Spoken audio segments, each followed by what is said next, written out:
Olá, caro ouvinte. Bem-vindo ao Real Demais, onde o cotidiano encontra o sobrenatural. Estou aqui para acompanhar seu descanso nesta noite.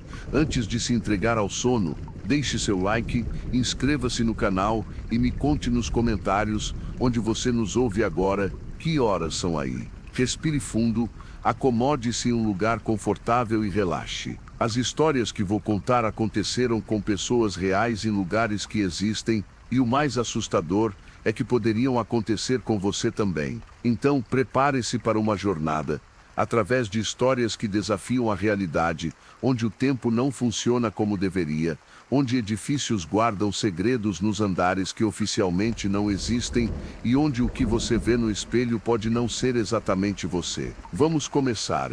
História 1: O vizinho do apartamento 13. Olá, caro visitante. Você já teve aquela sensação estranha de que alguém está te observando, mas quando você vira, não há ninguém lá. Essa sensação que sobe pela nuca, que faz os pelos do seu braço se arrepiarem sem nenhuma explicação lógica? Pois bem, o que vou te contar hoje vai além de qualquer sensação. Isso aqui é sobre algo que aconteceu de verdade. Numa cidade comum, num prédio comum, com uma mulher absolutamente comum, que simplesmente queria viver sua vida em paz. Mariana tinha 32 anos quando se mudou para o edifício Bela Vista, no centro de Porto Alegre. Era agosto, aquele agosto frio e cinzento que a cidade gaúcha conhece tão bem, com o vento cortando pelas esquinas e a neblina baixa que cobre os telhados de madrugada. Ela tinha acabado de sair de um relacionamento longo e desgastante, e aquele apartamento novo, pequeno mas confortável, representava um recomeço. O apartamento era o número 14, no 7º andar. Logo ao lado, separado apenas por uma fina parede, ficava o apartamento 13. No primeiro dia, enquanto descarregava as últimas caixas com a ajuda de uma amiga, ela reparou que a porta do 13 estava entreaberta. Não era uma abertura larga, era aquela fresta discreta, de quem está espiando sem querer ser visto. Mariana não deu muita atenção. Pensou que fosse o ar do corredor, ou que o vizinho estivesse simplesmente entrando e saindo. Mas a amiga, Renata, baixou a voz e disse que tinha ouvido que aquele apartamento estava vazio havia mais de 8 meses. Que o último morador tinha saído de repente, sem avisar ao síndico, sem pegar todos os pertences, sem deixar endereço. Essa informação ficou guardada num canto da memória de Mariana, daquele jeito que a gente tenta ignorar quando não quer estragar o entusiasmo de um começo novo. Ela arrumou a casa, colocou as plantas no parapeito da janela, pendurou os quadros que gostava e dormiu naquela primeira noite com a janela levemente aberta, ouvindo o vento lá fora. Foi na segunda semana que as coisas começaram a mudar. Era quase meia-noite quando ela ouviu o som. Primeiro, achou que era o encanamento do prédio, aquele barulho metálico e surdo que prédios antigos fazem às vezes. Mas não era, era um arrastar, lento, pesado, como se algo muito grande estivesse sendo empurrado pelo chão do apartamento ao lado. O som durou talvez 2 minutos, depois parou. Mariana ficou imóvel na cama por mais meia hora, esperando que recomeçasse. Não recomeçou. No dia seguinte, ela mencionou ao síndico, um homem gordo e cansado chamado Geraldo, que tinha ouvido o barulho no apartamento 13. Ele franziu o senho, disse que ia verificar, e foi verificar na frente dela. Bateram na porta. Ninguém respondeu. Geraldo abriu com a chave reserva e os dois entraram. O apartamento estava vazio, não no sentido de desabitado, no sentido de que não havia absolutamente nada lá dentro. Nenhum móvel, nenhuma caixa, nenhum fio solto. O chão estava limpo demais, como se tivesse sido esfregado recentemente. O ar cheirava a algo que Mariana levou tempo para identificar. Terra molhada, como se alguém tivesse trazido terra de fora e espalhado pelo apartamento antes de limpar tudo. Geraldo disse que não havia nada de errado. Mariana voltou para o dela sentindo que algo estava profundamente fora do lugar, mas sem conseguir apontar exatamente o que. Na semana seguinte, o arrastar voltou, desta vez às 3 da manhã. E junto com o arrastar, havia outra coisa, uma respiração, ritmada, pausada, como a de alguém dormindo fundo, mas amplificada pela parede fina entre os dois apartamentos. Mariana ficou sentada na cama, com o coração acelerado, ouvindo aquela respiração que durou até quase o amanhecer. Ela não dormiu mais naquela noite. Começou a questionar a própria sanidade. Instalou um aplicativo no celular que media o nível de decibéis no quarto. Na noite seguinte, o aplicativo detectou variações no som ambiente que coincidiam com os momentos em que ela ouvia a respiração. Não era imaginação. Havia algo produzindo som naquele apartamento. Foi então que ela descobriu, por meio de uma vizinha do quinto andar, que o último morador do apartamento 13 se chamava Rodrigo Menezes. Tinha 46 anos e havia desaparecido sem deixar rastro. A polícia tinha registrado a ocorrência como pessoa desaparecida, mas sem sinais de crime. O caso foi arquivado rapidamente. Ninguém sabia para onde ele tinha ido. A família havia tentado contato, mas depois de um tempo, segundo a vizinha, até eles tinham parado de perguntar. Como se tivessem aceitado que ele simplesmente não queria mais ser encontrado. Mas havia um detalhe, que a vizinha mencionou quase de passagem, com aquela naturalidade de quem já se acostumou com o estranhamento. Ela disse que, nas últimas semanas antes de desaparecer, Rodrigo tinha começado a pregar panos escuros em todas as janelas do seu apartamento, que ele havia parado de atender o interfone, que às vezes, tarde da noite, ela ouvia ele falar sozinho em voz alta, um murmúrio constante que subia pelo poço de ventilação do prédio. Mariana foi dormir naquela noite com essa história rodando na cabeça. E foi nessa noite que ela viu o primeiro sinal concreto de que não estava sozinha naquele andar. Ela acordou às 2h23 da manhã com a sensação de que sua porta estava sendo observada pelo lado de fora. Não tinha nenhuma lógica. Era uma sensação puramente visceral. Mas ela se levantou e foi até a porta. Olhou pelo olho mágico. O corredor estava vazio e mal iluminado, com aquela luz amarelada e fraca que ilumina a metade inferior das portas. Mas havia algo no chão, bem na fresta entre a porta e o piso. Um papel dobrado. Ela abriu a porta com cuidado, pegou o papel. Era uma folha de caderno comum, daquelas com as linhas azuis, e nela escrita com letra miúda e tremida. Havia uma única frase: "Você não deveria ter se mudado para cá." Mariana foi à polícia no dia seguinte. O policial que a atendeu foi educado, mas deixou claro que um bilhete anônimo não configurava ameaça grave o suficiente para abrir uma investigação. Registrou o boletim, disse que eles iam passar uma viatura em frente ao prédio com mais frequência, e a mandou embora. Naquela noite, ela convidou Renata para ficar com ela. As duas ficaram acordadas até tarde, bebendo chá, com a televisão ligada em volume baixo, conversando sobre o que fazer. Renata achava que o bilhete era de algum vizinho mal-humorado, ou talvez de uma ex-namorada com acesso ao prédio. Coisas racionais, explicáveis. E Mariana quase acreditou, mas à 00h30, o arrastar recomeçou. E desta vez, Renata ouviu também.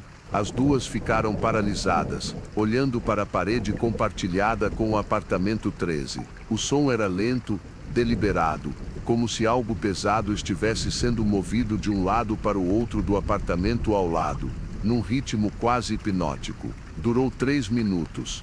Depois parou. Depois, em absoluto silêncio, vieram 3 batidas na parede, fortes, espaçadas, como se alguém do outro lado soubesse exatamente que as duas estavam ali, ouvindo. Renata quis ligar para a polícia imediatamente. Mariana assegurou, porque sabia que quando a polícia chegasse, não haveria nada para ver. Elas esperaram. O apartamento ao lado ficou em silêncio absoluto pelo resto da noite. Na manhã seguinte, Renata foi embora convencida de que havia um invasor no apartamento 13. Provavelmente um sem-teto que havia encontrado uma forma de entrar. Ela insistiu que Mariana fosse ao síndico pedir para trocar a fechadura do apartamento vizinho. O que Mariana fez.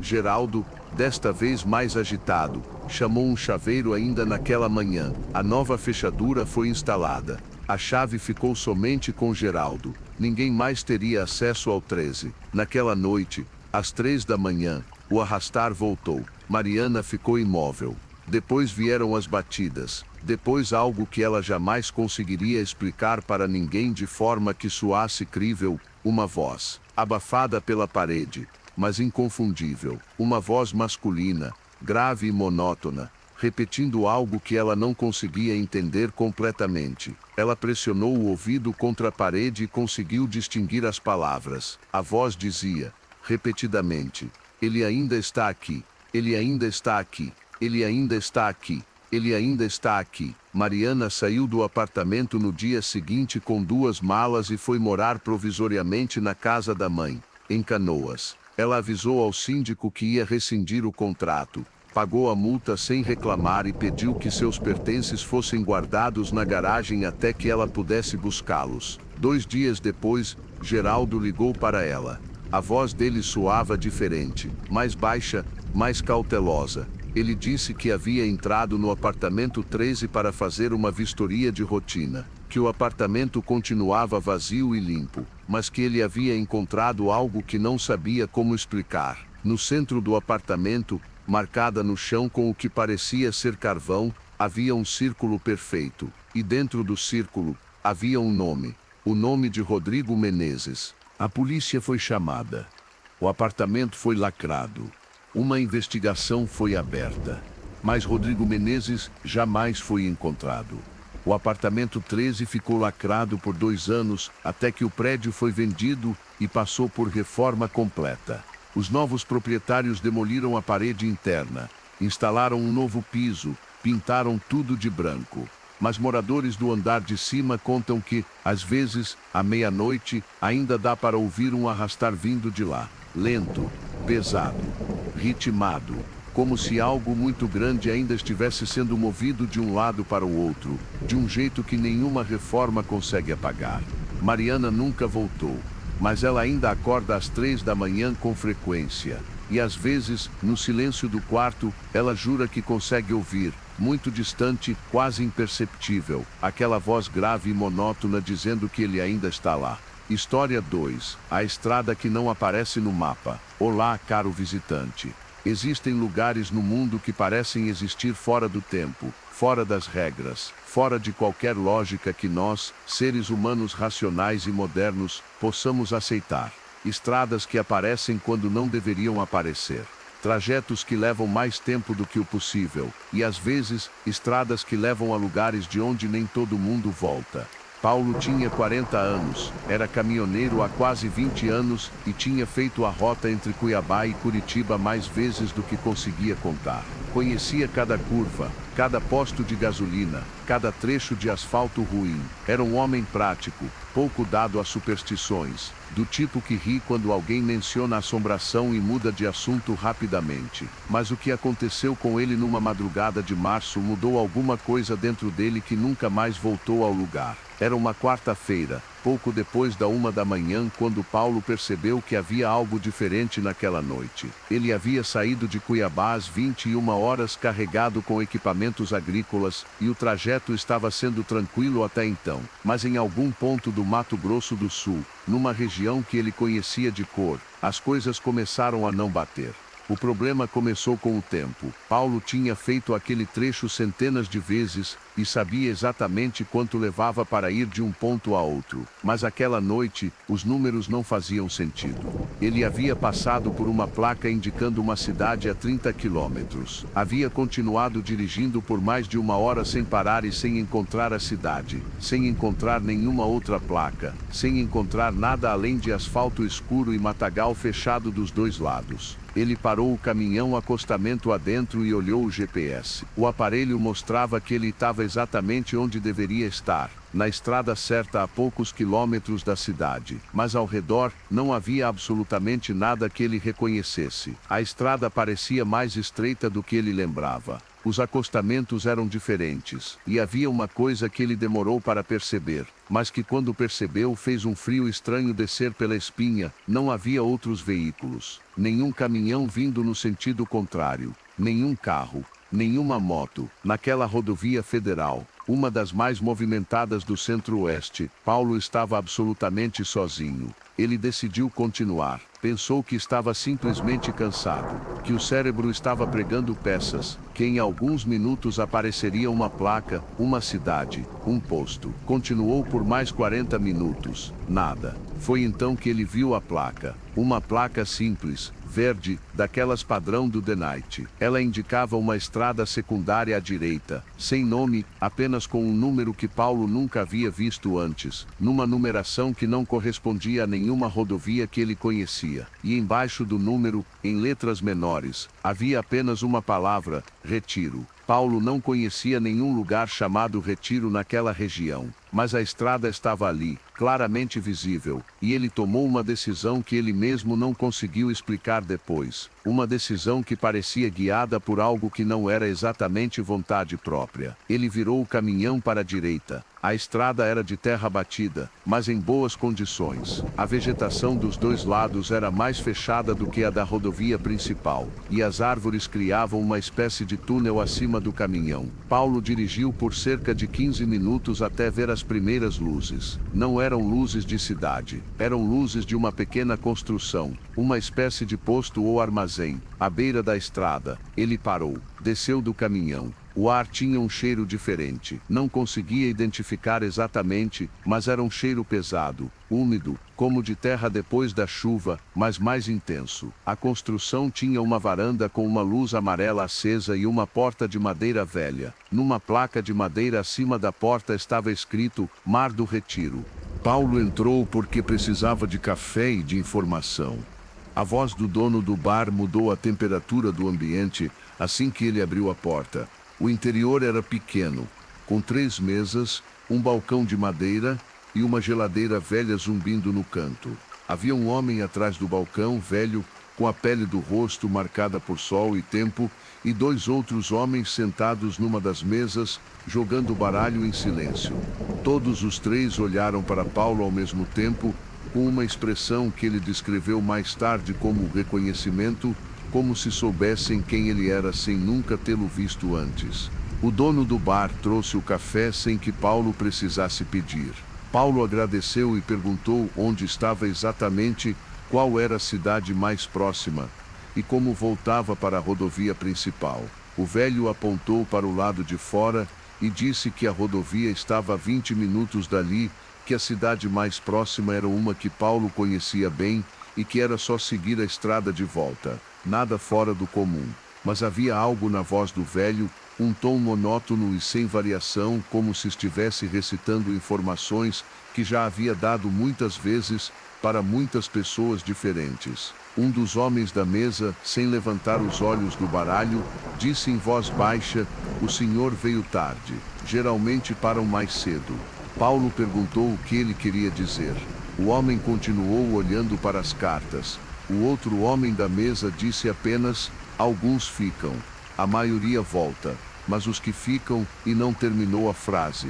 Sorriu para as cartas. Paulo bebeu o café rapidamente, pagou, agradeceu e saiu. No caminhão ele olhou pelo espelho retrovisor antes de ligar o motor. A luz da varanda estava apagada. A construção estava completamente escura. E ele tinha certeza, absoluta certeza, de que a luz havia estado acesa 5 segundos antes. Ele voltou para a estrada de terra, seguiu os 20 minutos indicados pelo velho e de fato chegou à rodovia principal. Mas havia algo errado com o tempo. Ele olhou o relógio do caminhão e levou alguns segundos para processar o que estava vendo. Eram 4h40 da manhã. Ele havia entrado na estrada secundária às 2h20, aproximadamente, mas no máximo 35 minutos haviam se passado em sua percepção. Os números não fechavam. Havia mais de 2 horas sem explicação. Paulo nunca encontrou o bar do Retiro novamente. Voltou àquela região 2 semanas depois com a intenção deliberada de encontrar a estrada secundária. Dirigiu o trecho várias vezes em ambas as direções. Nunca encontrou a placa. Nunca encontrou a estrada de terra. Nunca encontrou nenhuma construção que correspondesse ao que havia visto. Mostrou o trecho para outros caminhoneiros que faziam a mesma rota. Nenhum deles jamais havia ouvido falar em retiro, mas o que mais perturbou Paulo, o detalhe que ele só percebeu dias depois, foi que no bolso da sua jaqueta, quando foi lavá-la, encontrou algo que não estava lá antes, um pedaço de papel dobrado velho, com a textura quebradiça de quem passou anos guardado em algum lugar.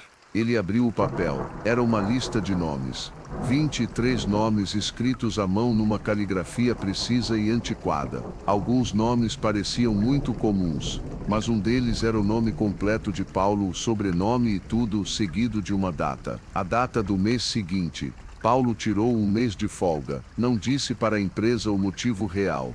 Disse que estava com problemas de saúde. Ficou em casa, com a família, e não dirigiu naquele período. Quando a data do papel passou sem que nada acontecesse, ele guardou o papel no fundo de uma gaveta e nunca mais falou sobre o assunto com ninguém da família. Ele me contou essa história numa conversa que durou quase 4 horas, em voz baixa, como se ainda tivesse medo de que alguém estivesse ouvindo do lado de fora. O papel ainda está na gaveta. Ele nunca jogou fora. Disse que tem medo do que pode acontecer se jogar. História 3. A boneca de porcelana. Tem coisas que a gente recebe sem pedir e que não sabe como recusar. Presentes que chegam de lugares que não ficam muito claros, de pessoas que mal conhecemos com histórias que não fecham direito. E às vezes esses presentes carregam algo junto que nenhum de nós está preparado para lidar. Fernanda tinha 7 anos quando a boneca chegou, mas quem vai te contar essa história é a mãe dela, Cláudia, porque Fernanda nunca mais quis falar sobre o que aconteceu naquele inverno de 2016, na cidade pequena de Irati, no interior do Paraná. Cláudia era professora primária, criava Fernanda sozinha depois que o marido havia morrido num acidente de trânsito quando a menina tinha 4 anos. Elas moravam numa casa simples no bairro dos Pinheiros com um quintal razoável e vizinhos tranquilos. Era uma vida sem luxo, mas estável e cheia de amor. A boneca chegou numa caixa de madeira, deixada na porta da frente, numa manhã de terça-feira. Não havia nota, não havia remetente, não havia nada que indicasse de onde ela vinha ou quem a havia enviado. A caixa estava fechada com 2 parafusos e dentro havia a boneca embrulhada em pano de seda vermelho. Era uma boneca de porcelana, grande, quase do tamanho de uma criança de 5 anos, com o rosto pintado com uma precisão assustadora, olhos azuis de vidro, cabelos negros naturais e uma roupa que parecia ter sido costurada à mão, com muito cuidado, numa época distante. Fernanda ficou encantada imediatamente. Cláudia ficou desconfiada, mas como não havia nada de obviamente perigoso na boneca e como a filha estava radiante, ela deixou que ficasse. Perguntou para os vizinhos, para a escola, para amigas, tentando descobrir de onde havia vindo. Ninguém sabia. Ninguém havia visto ninguém deixar a caixa. A boneca foi morar no quarto de Fernanda, num canto perto da janela. Fernanda a chamou de Clara, e por uns 3 ou 4 dias, tudo foi absolutamente normal. Fernanda brincava com Clara como qualquer criança brincaria com uma boneca nova, com aquele entusiasmo inicial que vai diminuindo com o tempo. Mas na quinta noite depois que Clara chegou, Cláudia acordou com o choro da filha. Correu para o quarto e encontrou Fernanda sentada na cama, com os olhos arregalados, apontando para o canto onde a boneca ficava. Cláudia olhou. A boneca estava no lugar certo, no canto perto da janela, na mesma posição em que Fernanda sempre a deixava. Mas Fernanda estava inconsolável, chorando e repetindo a mesma coisa entre soluços. Clara estava de pé. Ela estava de pé olhando para mim. Cláudia abraçou a filha, disse que havia sido um sonho ruim, deixou a luz da mariposa acesa e foi dormir preocupada, mas sem entrar em pânico. Pesadelos fazem parte da infância. Só que na noite seguinte, a mesma coisa aconteceu. E na seguinte, sempre com Fernanda acordando assustada, sempre com a mesma afirmação, a boneca estava de pé no centro do quarto, olhando para ela. E Cláudia chegava sempre a tempo de ver a boneca no canto, sentada perfeitamente imóvel. A virada aconteceu numa sexta-feira, quando Cláudia foi ao quarto de Fernanda, enquanto a menina estava na escola para arrumar as roupas da gaveta. Ela entrou no quarto e parou na porta. A boneca não estava no canto. A boneca estava no centro do quarto, de pé, equilibrada sobre os 2 pés de porcelana, com o rosto voltado diretamente para a porta, como se estivesse esperando por quem fosse entrar. Cláudia ficou paralisada por um tempo que ela não consegue estimar. Depois, com as mãos tremendo, ela pegou a boneca, levou até o canto e a colocou de volta na posição sentada. Ela ficou olhando para a boneca por longos minutos. O rosto de porcelana estava imóvel, perfeito, os olhos azuis de vidro completamente parados. Não havia nada de errado. Não havia nada que pudesse explicar como aquela boneca havia se deslocado do canto para o centro do quarto, a não ser que alguém tivesse a movido. E a única pessoa que havia entrado no quarto desde a manhã era ela mesma, naquele exato momento. Cláudia não disse nada para Fernanda naquela tarde. Mas naquela noite, depois que a menina dormiu, ela voltou ao quarto e instalou um pequeno monitor de bebê que ainda tinha guardado, daqueles com câmera, posicionado de forma que cobrisse todo o canto da boneca. Ela foi dormir com o monitor ao lado da cama. Às 2h40 da manhã, o movimento no monitor a acordou. Ela pegou o aparelho com os olhos ainda meio fechados, olhou para a tela e o que viu a fez sentar na cama de um salto. A imagem era em preto e branco, granulada como toda a imagem de monitor de bebê, mas era absolutamente clara o suficiente para que ela visse o que estava acontecendo. A boneca estava se movendo. Não de forma brusca, não de forma que pudesse ser confundida com uma vibração ou um tremor. Ela estava se movendo de forma lenta e deliberada, inclinando o tronco para a frente, depois endireitando como se estivesse se preparando para levantar. Fernanda dormia na cama ao fundo da imagem, alheia a tudo. Cláudia foi até o quarto correndo, acendeu a luz. A boneca estava no canto, sentada perfeitamente imóvel. Ela pegou a boneca, foi até o quintal, jogou dentro do lixo e colocou o lixo do lado de fora do portão. Voltou, dormiu com Fernanda no mesmo quarto e de manhã, quando Fernanda perguntou por Clara, Cláudia disse que a boneca havia caído e quebrado e que ia comprar uma boneca nova em breve. Fernanda aceitou a explicação com a tristeza rápida que as crianças têm, aquela que dói muito por 5 minutos e depois passa. Mas a boneca não foi embora. 2 dias depois, Cláudia entrou no quarto de Fernanda para trocar os lençóis e a boneca estava lá, no canto, sentada, na mesma posição exata em que sempre ficava, os olhos azuis de vidro voltados para a porta. Cláudia levou um tempo para conseguir se mover. Depois foi ao lixo, que estava vazio, o caminhão de coleta havia passado na manhã anterior. A boneca não poderia estar no quarto, mas estava. Desta vez, Cláudia ligou para a irmã, que morava em Guarapuava, e pediu ajuda. A irmã veio no mesmo dia, ouviu a história, olhou para a boneca com uma expressão que misturava ceticismo e desconforto, e sugeriu levar a boneca a um padre. Cláudia não era particularmente religiosa, mas naquele ponto estava disposta a tentar qualquer coisa.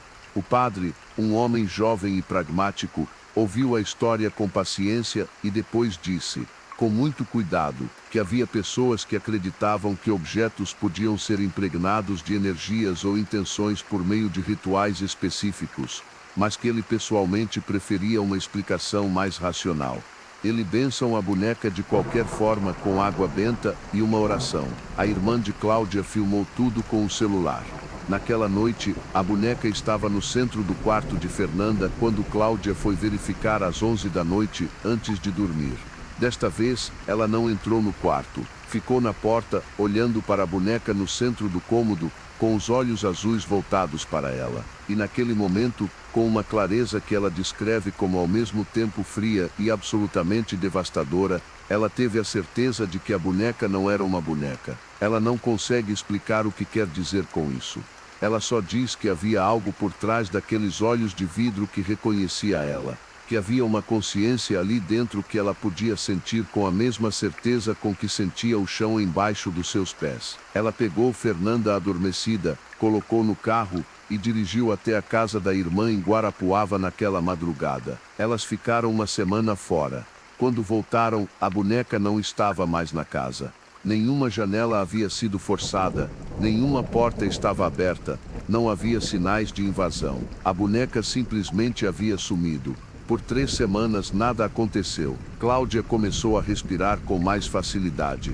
Fernanda havia esquecido a boneca com a rapidez característica das crianças e estava brincando com outras coisas, vivendo a infância com a despreocupação que deveria ter. Mas então as fotografias apareceram. Cláudia estava organizando o álbum de fotos físico da família, aquele trabalho de domingo que a gente sempre adia, quando encontrou fotos que não havia tirado. Estavam misturadas com as outras fotos do álbum, impressas no mesmo papel fotográfico, do mesmo tamanho. Eram 7 fotos, todas tiradas dentro da casa.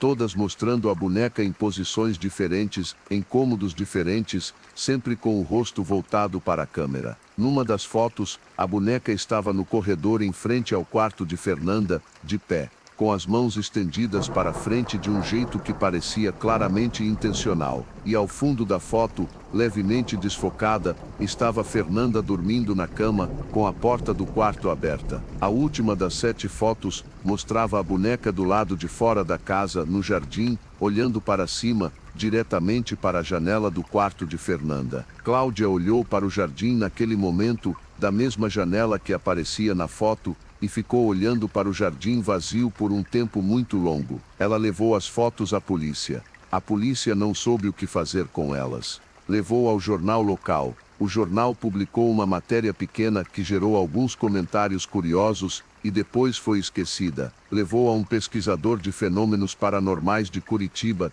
que veio até Irati, passou 2 dias fazendo medições na casa e foi embora sem conclusões definitivas, mas com uma expressão que Cláudia descreve como a de alguém que viu algo que não queria ter visto. Fernanda tem 15 anos hoje. Ela não fala sobre Clara, mas Cláudia me contou que a filha às vezes acorda no meio da noite e fica sentada na cama olhando para o canto do quarto, o mesmo canto onde a boneca ficava, com uma expressão vazia que Cláudia não consegue descrever de outra forma a não ser como ausência. Como se por alguns segundos a filha não estivesse completamente ali. A boneca nunca foi encontrada. As fotos ainda existem. Cláudia as guarda num envelope no fundo de uma caixa no alto do armário do quarto dela. Ela diz que não consegue jogá-las fora, mas também não consegue olhar para elas. Ela diz que quando segura o envelope, às vezes, tem a sensação de que o envelope está quente, como se algo dentro dele ainda estivesse vivo. História 4. O homem que não tinha sombra.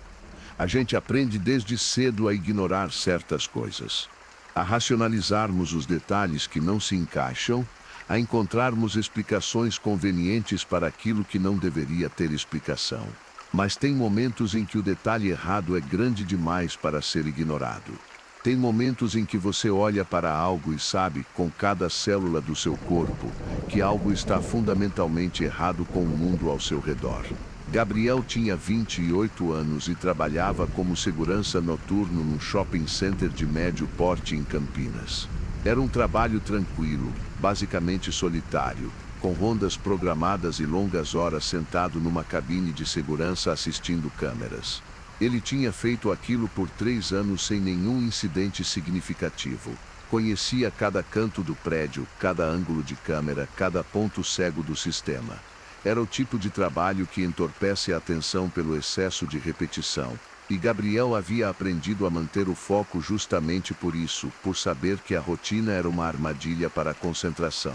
Foi numa quinta-feira de outubro que ele viu o homem pela primeira vez. Era pouco depois das 3 da manhã. O shopping estava fechado há horas, as lojas todas com as grades abaixadas, os corredores iluminados apenas pelas luzes de emergência que davam tudo uma tonalidade azulada e fria. Gabriel estava fazendo a ronda do 3º andar quando viu, no corredor principal, uma figura parada no centro do corredor. Um homem, alto, de terno escuro, parado de costas para ele, olhando para o fechado de uma das vitrines. Gabriel parou, colocou a mão no rádio, chamou o colega que estava na cabine pedindo confirmação sobre se havia alguém no sistema. O colega confirmou que não. Nenhuma entrada havia sido registrada. Todas as saídas estavam trancadas. Não havia como haver alguém no 3º andar. Gabriel se aproximou devagar, anunciando sua presença em voz alta, identificando-se como segurança e pedindo que a pessoa se identificasse. O homem não reagiu. Continuou parado, olhando para a vitrine. Gabriel chegou a cerca de 5 metros de distância e repetiu o chamado. Nada. Foi então que ele olhou para o chão. As luzes de emergência azuladas criavam sombras longas e definidas no chão do corredor. A sombra de Gabriel se estendia atrás dele, clara e inconfundível. Mas o homem de terno não tinha sombra. Nenhuma. A luz batia nele de todos os ângulos, e o chão embaixo dele estava limpo, sem nenhuma projeção escura. Gabriel ficou paralisado por alguns segundos que ele descreve como os mais longos de sua vida. Depois o homem virou devagar. O rosto era comum, sem nada de extraordinário, a não ser pelos olhos, que eram de uma cor que Gabriel não conseguia definir com precisão, não exatamente pretos, não exatamente cinzas, mas uma cor que parecia absorver a luz ao invés de refletir. O homem olhou diretamente para Gabriel por alguns segundos, sem nenhuma expressão, e depois simplesmente não estava mais lá. Não desapareceu de forma dramática, não correu, não se evaporou. Gabriel simplesmente piscou, e o homem não estava mais no corredor. Como um corte de filme, como se a cena tivesse mudado. Gabriel correu para a cabine, verificou todas as câmeras. O corredor do terceiro andar estava vazio. Todas as outras câmeras mostravam os corredores igualmente vazios. Mas quando ele voltou para a gravação da câmera do corredor principal do terceiro andar, para verificar o momento em que havia visto o homem, encontrou algo que fez o estômago virar. A câmera mostrava Gabriel parado no corredor, claramente perturbado, olhando para frente. Mas o corredor à sua frente estava completamente vazio. Não havia nenhum homem de terno. Nunca havia sido gravado. Nas noites seguintes, Gabriel viu o homem mais 4 vezes, sempre de terno escuro, sempre parado, olhando para uma vitrine ou para uma parede, sempre sem sombra, e nunca sendo capturado por nenhuma câmera. O colega de Gabriel começou a se preocupar com ele, sugeriu que ele estava sobrecarregado, que precisava de férias. Gabriel pediu férias, tirou 2 semanas. Quando voltou, o homem de terno estava na cabine de segurança, sentado na cadeira do colega, olhando para os monitores. O colega estava do lado de fora tomando café. Quando Gabriel entrou na cabine, o homem virou devagar, olhou para ele com aqueles olhos que absorviam a luz, e disse uma única coisa, com uma voz que Gabriel descreve como absolutamente sem timbre, completamente plana: "Você está no lugar errado." O colega entrou na cabine 30 segundos depois. Estava vazia. Só Gabriel, com as mãos tremendo, e o café derramado no chão que havia caído sem que ele percebesse ter largado. Gabriel pediu demissão no dia seguinte. Mudou de cidade. Foi morar em Santos, longe do shopping, longe de Campinas. Arranjou outro emprego, diurno desta vez numa padaria. Por 3 meses, nada aconteceu. Mas numa tarde de domingo, caminhando pela orla de Santos com a namorada, Gabriel passou em frente a um espelho, numa loja de decoração, e parou tão abruptamente que a namorada esbarrou nele. Ela perguntou o que havia acontecido. Gabriel demorou para responder. Ele estava olhando para o reflexo deles dois no espelho. A namorada aparecia perfeitamente, com a sombra projetada pelo sol da tarde. Gabriel aparecia perfeitamente, com a sombra projetada pelo sol da tarde. Mas havia uma terceira figura no reflexo, levemente atrás deles, ligeiramente desfocada, de terno escuro, sem sombra. Quando Gabriel virou, não havia ninguém atrás deles. Quando olhou novamente para o espelho, a terceira figura havia sumido. A namorada perguntou o que estava acontecendo. Ele disse que não era nada, mas havia algo que Gabriel percebeu naquele momento, algo que o fez parar de respirar por um instante. No reflexo do espelho, no segundo em que a figura estava lá, ele havia notado os olhos daquela figura. Não estavam voltados para o reflexo de Gabriel. Estavam voltados para o Gabriel real. O Gabriel que estava de costas para o espelho. Aqueles olhos que absorviam a luz estavam olhando para a nuca dele com uma atenção que não era curiosidade. Era reconhecimento. Era paciência. Era a expressão de algo que sabia que tinha tempo. Gabriel me mandou uma mensagem há 3 meses perguntando se eu conhecia algum especialista em fenômenos desse tipo. Respondi que iria pesquisar. Quando voltei para a conversa, a mensagem havia sido deletada. O número estava fora de serviço. Tentei contato por outros meios. Nada. Não sei onde Gabriel está. Não sei se está bem. Mas toda vez que passo em frente a um espelho numa loja e vejo meu reflexo, eu sempre verifico se há alguém atrás de mim antes de virar. História 5. A casa no fim do ramal. Olá, caro visitante. Existe um tipo de abandono que não é apenas físico. Existem lugares que foram deixados para trás de uma forma que vai além da ausência de pessoas, além das paredes caindo e do mato crescendo. Existem lugares que carregam algo que ficou grudado nas paredes como umidade, que não vai embora com o tempo, que de fato fica mais denso com o passar dos anos. Tiago tinha 25 anos e era fotógrafo amador, especializado naquilo que a comunidade online chama de urbex, exploração urbana, a prática de fotografar lugares abandonados. Ele tinha um canal no YouTube com alguns milhares de seguidores, postava regularmente suas expedições em fábricas antigas, hotéis fechados, hospitais desativados. Era um hobby que ele levava a sério, sempre com equipamento adequado, sempre com cuidado com a estrutura dos prédios, sempre em dupla com o amigo Marcos, que fazia as filmagens enquanto Tiago fotografava. A informação sobre a casa veio de um seguidor, uma mensagem direta no Instagram que dizia apenas: se vocês querem algo diferente, tem uma casa no Cam 47 da Estrada Velha de Registro, no ramal que entra à esquerda depois do córrego. Ninguém sabe de quem é. Ninguém da região chega perto. Eles foram num sábado de manhã, em agosto, com o céu coberto daquelas nuvens baixas que prenunciam chuva mas não chegam a cair. O Cam 47 da Estrada Velha de Registro era uma região de mata atlântica densa, com o asfalto antigo da estrada cheio de rachaduras e vegetação crescendo pelas bordas. O ramal à esquerda depois do córrego era exatamente onde o seguidor havia dito, uma trilha de terra batida, estreita, que mal cabia um carro. Eles entraram a pé, com as câmeras, as mochilas com equipamento e lanternas mesmo sendo dia, porque a mata era fechada o suficiente para escurecer significativamente a trilha. Depois de uns 20 minutos de caminhada, a casa apareceu numa clareira.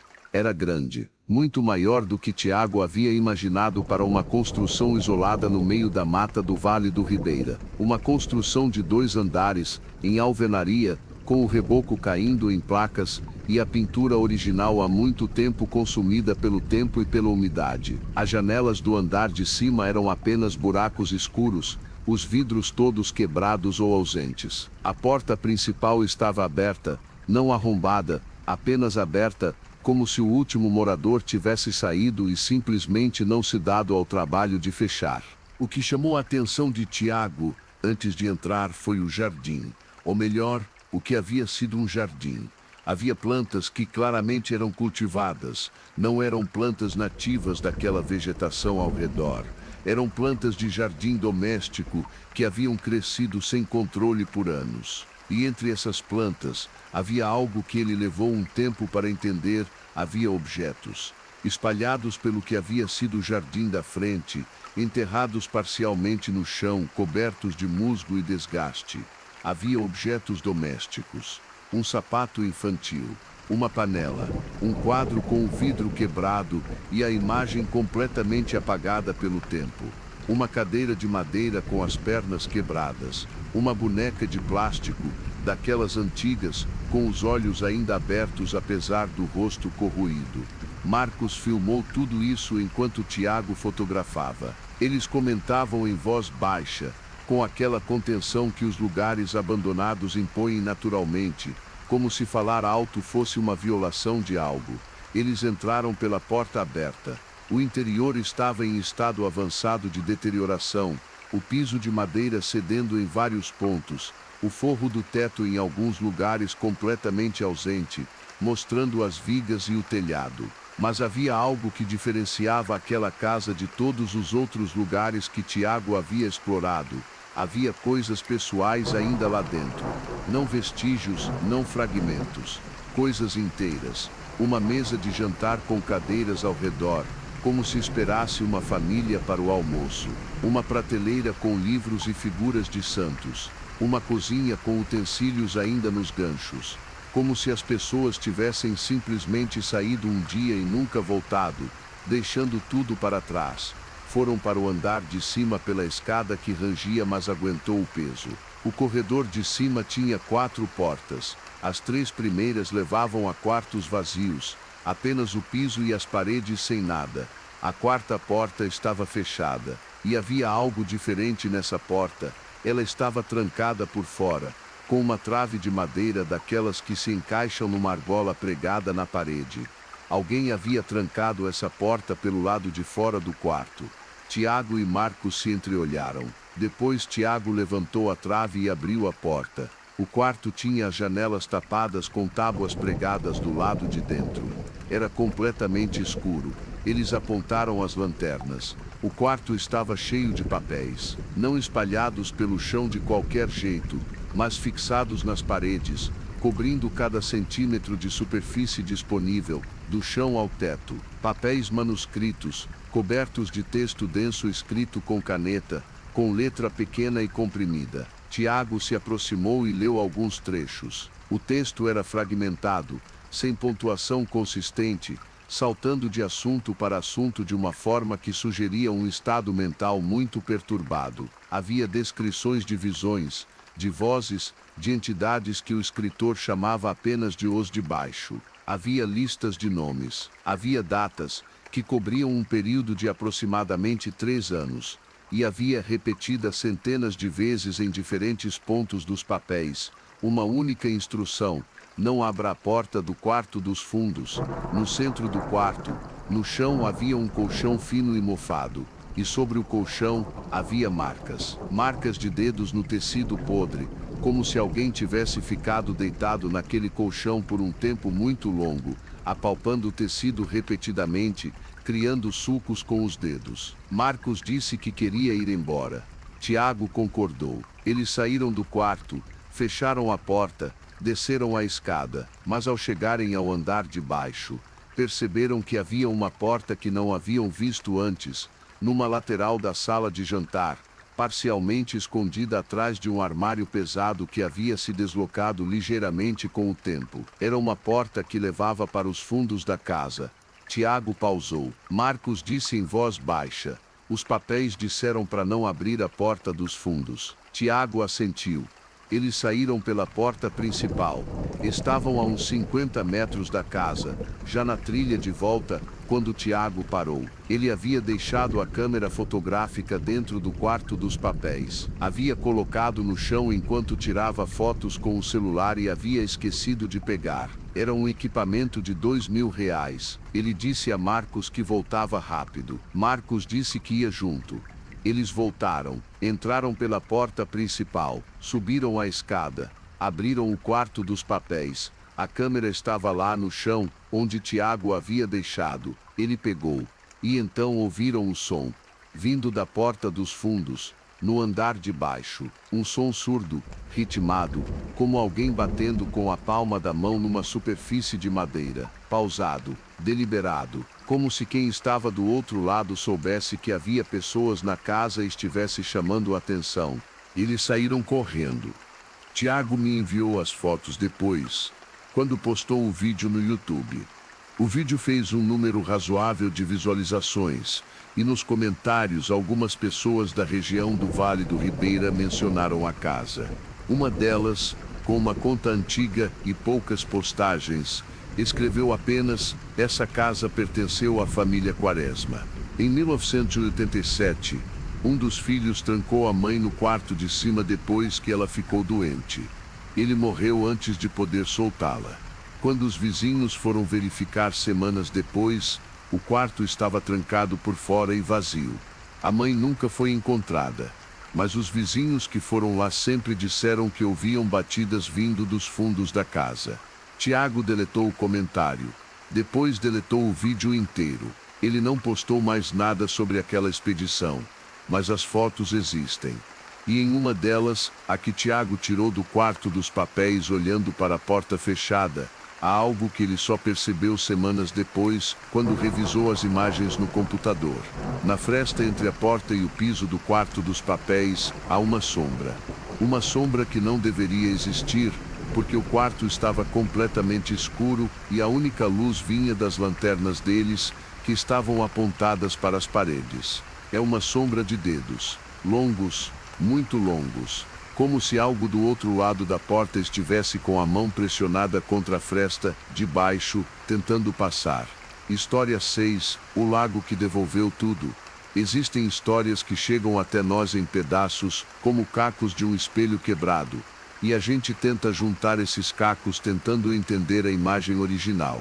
E às vezes, quando a imagem se completa, a gente entende por que ela estava quebrada. Por que era melhor assim?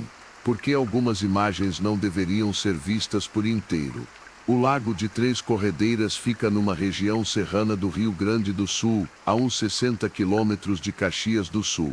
É um lago particular encravado numa propriedade rural de tamanho considerável, cercado por mata fechada nos três lados e com acesso por uma estrada de cascalho que passa pelo portão da fazenda. O proprietário, um homem chamado Osvaldo, herdara a fazenda do pai e a mantinha produtiva com pecuária e alguma lavoura. O lago era um bônus da propriedade, um lago natural de águas escuras e profundas que Osvaldo usava raramente, apenas para pesca ocasional nas manhãs de domingo. A história começa no outono de 2018, quando o lago começou a devolver coisas. A primeira coisa foi uma sandália. Osvaldo a encontrou na beira do lago numa manhã de terça-feira, simplesmente depositada na lama da margem, como se a água a tivesse cuspido durante a noite. Era uma sandália de criança, rosa, com uma fivela de girassol. Osvaldo não tinha filhos pequenos. Não havia crianças na propriedade. Ele examinou a sandália. Viu que estava bem conservada apesar de molhada, e a guardou num canto do galpão sem saber exatamente o que fazer com ela. Uma semana depois encontrou uma carteira de couro preta, inchada de água, com o couro estufado, mas intacta. Dentro havia documentos completamente ilegíveis de tanto molho, mas havia também 3 cédulas de dinheiro, R$ 2 de 50 e 1 de 100, que estavam em estado perfeito, como se nunca tivessem tocado a água. Osvaldo olhou para o dinheiro por um longo tempo, pensando no paradoxo de documentos destruídos e dinheiro intocado. Guardou a carteira ao lado da sandália. Na terceira semana, o lago devolveu um relógio de pulso. Um relógio de marca cara, daqueles com a pulseira de aço, com o mostrador parado às 3h22, funcionando perfeitamente, apenas parado naquela hora. Osvaldo chamou um amigo seu, Celso, que era delegado aposentado, e morava na cidade mais próxima. Celso veio, examinou os objetos, e disse que havia a possibilidade de que o lago tivesse conexão subterrânea com algum outro corpo d'água, um rio ou açude, e que os objetos poderiam ter chegado por esse caminho. Era uma explicação razoável. Osvaldo a aceitou com o alívio de quem prefere o racional ao inexplicável. Mas então o lago devolveu as fotografias. Eram 12 fotografias, impressas em papel fotográfico, encontradas por Osvaldo numa manhã de sábado, depositadas na margem como as outras coisas, mas desta vez com um detalhe perturbador: as fotos estavam organizadas em sequência, numeradas a caneta no verso, de 1 a 12, como se alguém as tivesse deixado naquela ordem deliberadamente. Osvaldo as recolheu, levou para dentro de casa, e as examinou na mesa da cozinha. As fotos mostravam uma família. Pai, mãe e 2 filhos, um menino de uns 10 anos e uma menina de uns 6 ou 7. Em algumas fotos estavam numa casa, em outras num ambiente externo que Osvaldo não reconheceu imediatamente. As fotos 1 a 8 eram fotos comuns de família, o tipo de coisa que qualquer pessoa tem num álbum. Sorrindo, abraçados, celebrando algum aniversário. A foto 9 era diferente. Era foto de um local, tirada a partir de uma margem de lago. E Osvaldo reconheceu o lago. Era o Lago de Três Corredeiras. Era o seu lago. A foto havia sido tirada daquele lago especificamente. porque ele reconheceu as pedras do lado direito da margem e a forma específica das árvores ao fundo. A foto 10 mostrava a família no lago, sentados numa barca de madeira, os 4. A criança menor, a menina, estava de pé na proa da barca, olhando para a água. A mãe estava com a mão estendida na direção da menina, como se fosse segurá-la. A foto 11 mostrava apenas a água do lago. Nenhuma pessoa, nenhuma barca, apenas a superfície escura e quieta. A foto 12 mostrava a margem do lago vazia, sem pessoas, sem barca. E na lama da margem havia marcas, pegadas de um adulto chegando à beira da água, e pegadas menores de criança entrando na água. Osvaldo chamou Celso imediatamente. Celso chegou, examinou as fotos por um longo tempo em silêncio, e depois fez algumas ligações. Ele tinha contatos ainda nas delegacias, mesmo aposentado. 2 dias depois, Celso voltou com uma informação que fez Osvaldo sentar com peso numa cadeira. Em 2014, 4 anos antes do lago começar a devolver as coisas, uma família havia desaparecido na região. Pai, mãe e 2 filhos. O carro deles havia sido encontrado na estrada de Cascalho a uns 3 quilômetros da fazenda de Osvaldo, com as portas abertas e os pertences dentro. Nenhuma pista de para onde haviam ido. O caso havia sido investigado por meses sem resultado, e depois arquivado como desaparecimento inexplicado. O pai tinha um relógio de aço. A mãe tinha uma carteira de couro preta. A filha tinha uma sandália rosa com fivela de girassol. Celso contactou as autoridades. O lago foi dragado. Eles encontraram a barca de madeira, afundada a 7 metros de profundidade. Não encontraram nenhum corpo. As buscas duraram uma semana e não produziram nenhum resultado além da barca. Mas Osvaldo disse a Celso, em particular, que havia uma 13ª fotografia que ele não havia mostrado. Ela também havia estado na margem com as outras, mas ele havia guardado separado sem saber exatamente por quê. Era uma foto que claramente havia sido tirada debaixo d'água, com a câmera submersa, apontando para cima. A superfície da água era visível no topo da imagem, com a luz filtrada em verde e cinza, e visíveis através da água. De baixo para cima, eram as silhuetas de 4 pessoas de pé na margem, olhando para baixo, olhando para dentro do lago. As silhuetas eram pequenas e distorcidas pela água, mas havia 4 delas, 3 adultas e uma menor. E a menor estava com o braço estendido em direção à câmera, em direção à água, com os dedos abertos como se estivesse alcançando algo. Osvaldo vendeu a fazenda 6 meses depois. Antes de ir embora, ele despejou as 12 fotografias e a 13ª dentro do lago, uma por uma. Ele disse que parecia a coisa certa a fazer, que havia a sensação de que as fotos queriam voltar para lá. Ele nunca mais voltou àquele lago, mas o comprador da fazenda, um homem de Santa Caxias do Sul que tinha planos de transformar o lugar em pousada rural, desistiu do projeto depois de 3 meses e revendeu a propriedade com prejuízo considerável, sem dar explicações claras. A fazenda foi revendida mais 3 vezes nos 2 anos seguintes. Nenhum proprietário ficou. O lago de 3 Corredeiras existe ainda hoje. A fazenda está sem dono registrado, numa situação jurídica confusa de propriedade. E moradores da região mais próxima, os poucos que conhecem o lugar, dizem que vez ou outra ainda encontram coisas na beira do lago, coisas que não deveriam estar lá, coisas de ninguém que se pode identificar, como se a água ainda tivesse algo a devolver e ninguém mais estivesse lá para receber. História 7. O médico da última consulta. A gente deposita uma confiança enorme nos médicos. É inevitável e compreensível, porque no momento em que procuramos um médico geralmente estamos vulneráveis, com medo, precisando acreditar que existe alguém com o conhecimento e a capacidade de nos ajudar. É uma vulnerabilidade que a maioria dos médicos honra com ética e cuidado. Mas o que acontece quando essa confiança é depositada em alguém que não deveria tê-la? Daniela tinha 36 anos quando foi consultada pelo Dr. Henrique Saldanha pela primeira vez. Era março de 2020, no pior momento da pandemia. e ela havia conseguido uma consulta particular com dificuldade, num consultório pequeno no bairro do Ipiranga, em São Paulo. Ela tinha sintomas que a preocupavam há algumas semanas, dores abdominais persistentes, perda de peso sem motivo aparente, cansaço constante. Seu médico de sempre estava sobrecarregado com os atendimentos de Covid, e uma amiga havia indicado o Dr. Saldanha, descrito como um clínico geral excelente, meticuloso, com anos de experiência.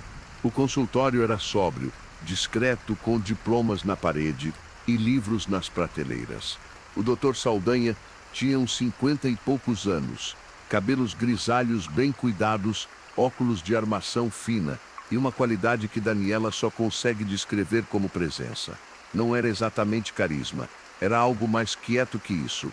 Uma atenção total que fazia a pessoa sentir que naquele momento era a única pessoa no mundo que importava para ele. A consulta durou mais de 1 hora, muito mais do que qualquer consulta particular que Daniela havia tido antes. O médico fez perguntas detalhadas sobre a vida dela, não apenas os sintomas físicos, mas sobre o trabalho, os relacionamentos, o nível de estresse, os hábitos de sono. Daniela respondeu tudo, sentindo-se progressivamente mais à vontade, mais confiante de que estava no lugar certo. Ao final, o Dr. Saldanha disse que acreditava que os sintomas eram de origem funcional, provavelmente relacionados ao estresse intensificado pela pandemia, mas que queria pedir alguns exames para descartar outras causas. Entregou a ela uma lista de exames específicos e disse que assim que tivesse os resultados, ela voltasse para uma nova consulta.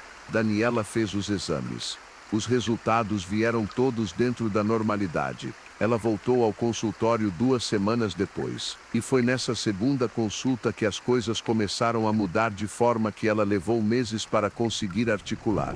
O Dr. Saldanha analisou os exames, concordou que estavam normais, e então disse algo que ela achou levemente estranho, mas não alarmante no momento. Disse que havia um exame adicional que ele preferia fazer no próprio consultório, algo que chamou de avaliação de campo bioenergético, que não era algo convencional, mas que ele havia estudado durante anos, e que fornecia informações complementares muito úteis em casos como o dela. Daniela hesitou, mas ele explicou com tanta segurança técnica, usando termos que ela não entendia mas que soavam plausíveis, que ela acabou concordando. O procedimento envolvia sentar numa cadeira específica no canto do consultório com os olhos fechados enquanto o médico passava as mãos próximas ao corpo dela sem tocá-la, em movimentos lentos e sistemáticos. Durou cerca de 20 minutos. Daniela se sentiu estranhamente sonolenta durante o processo, não chegou a dormir, mas estava num estado de relaxamento profundo que ela não conseguia explicar considerando que havia entrado no consultório tensa e preocupada.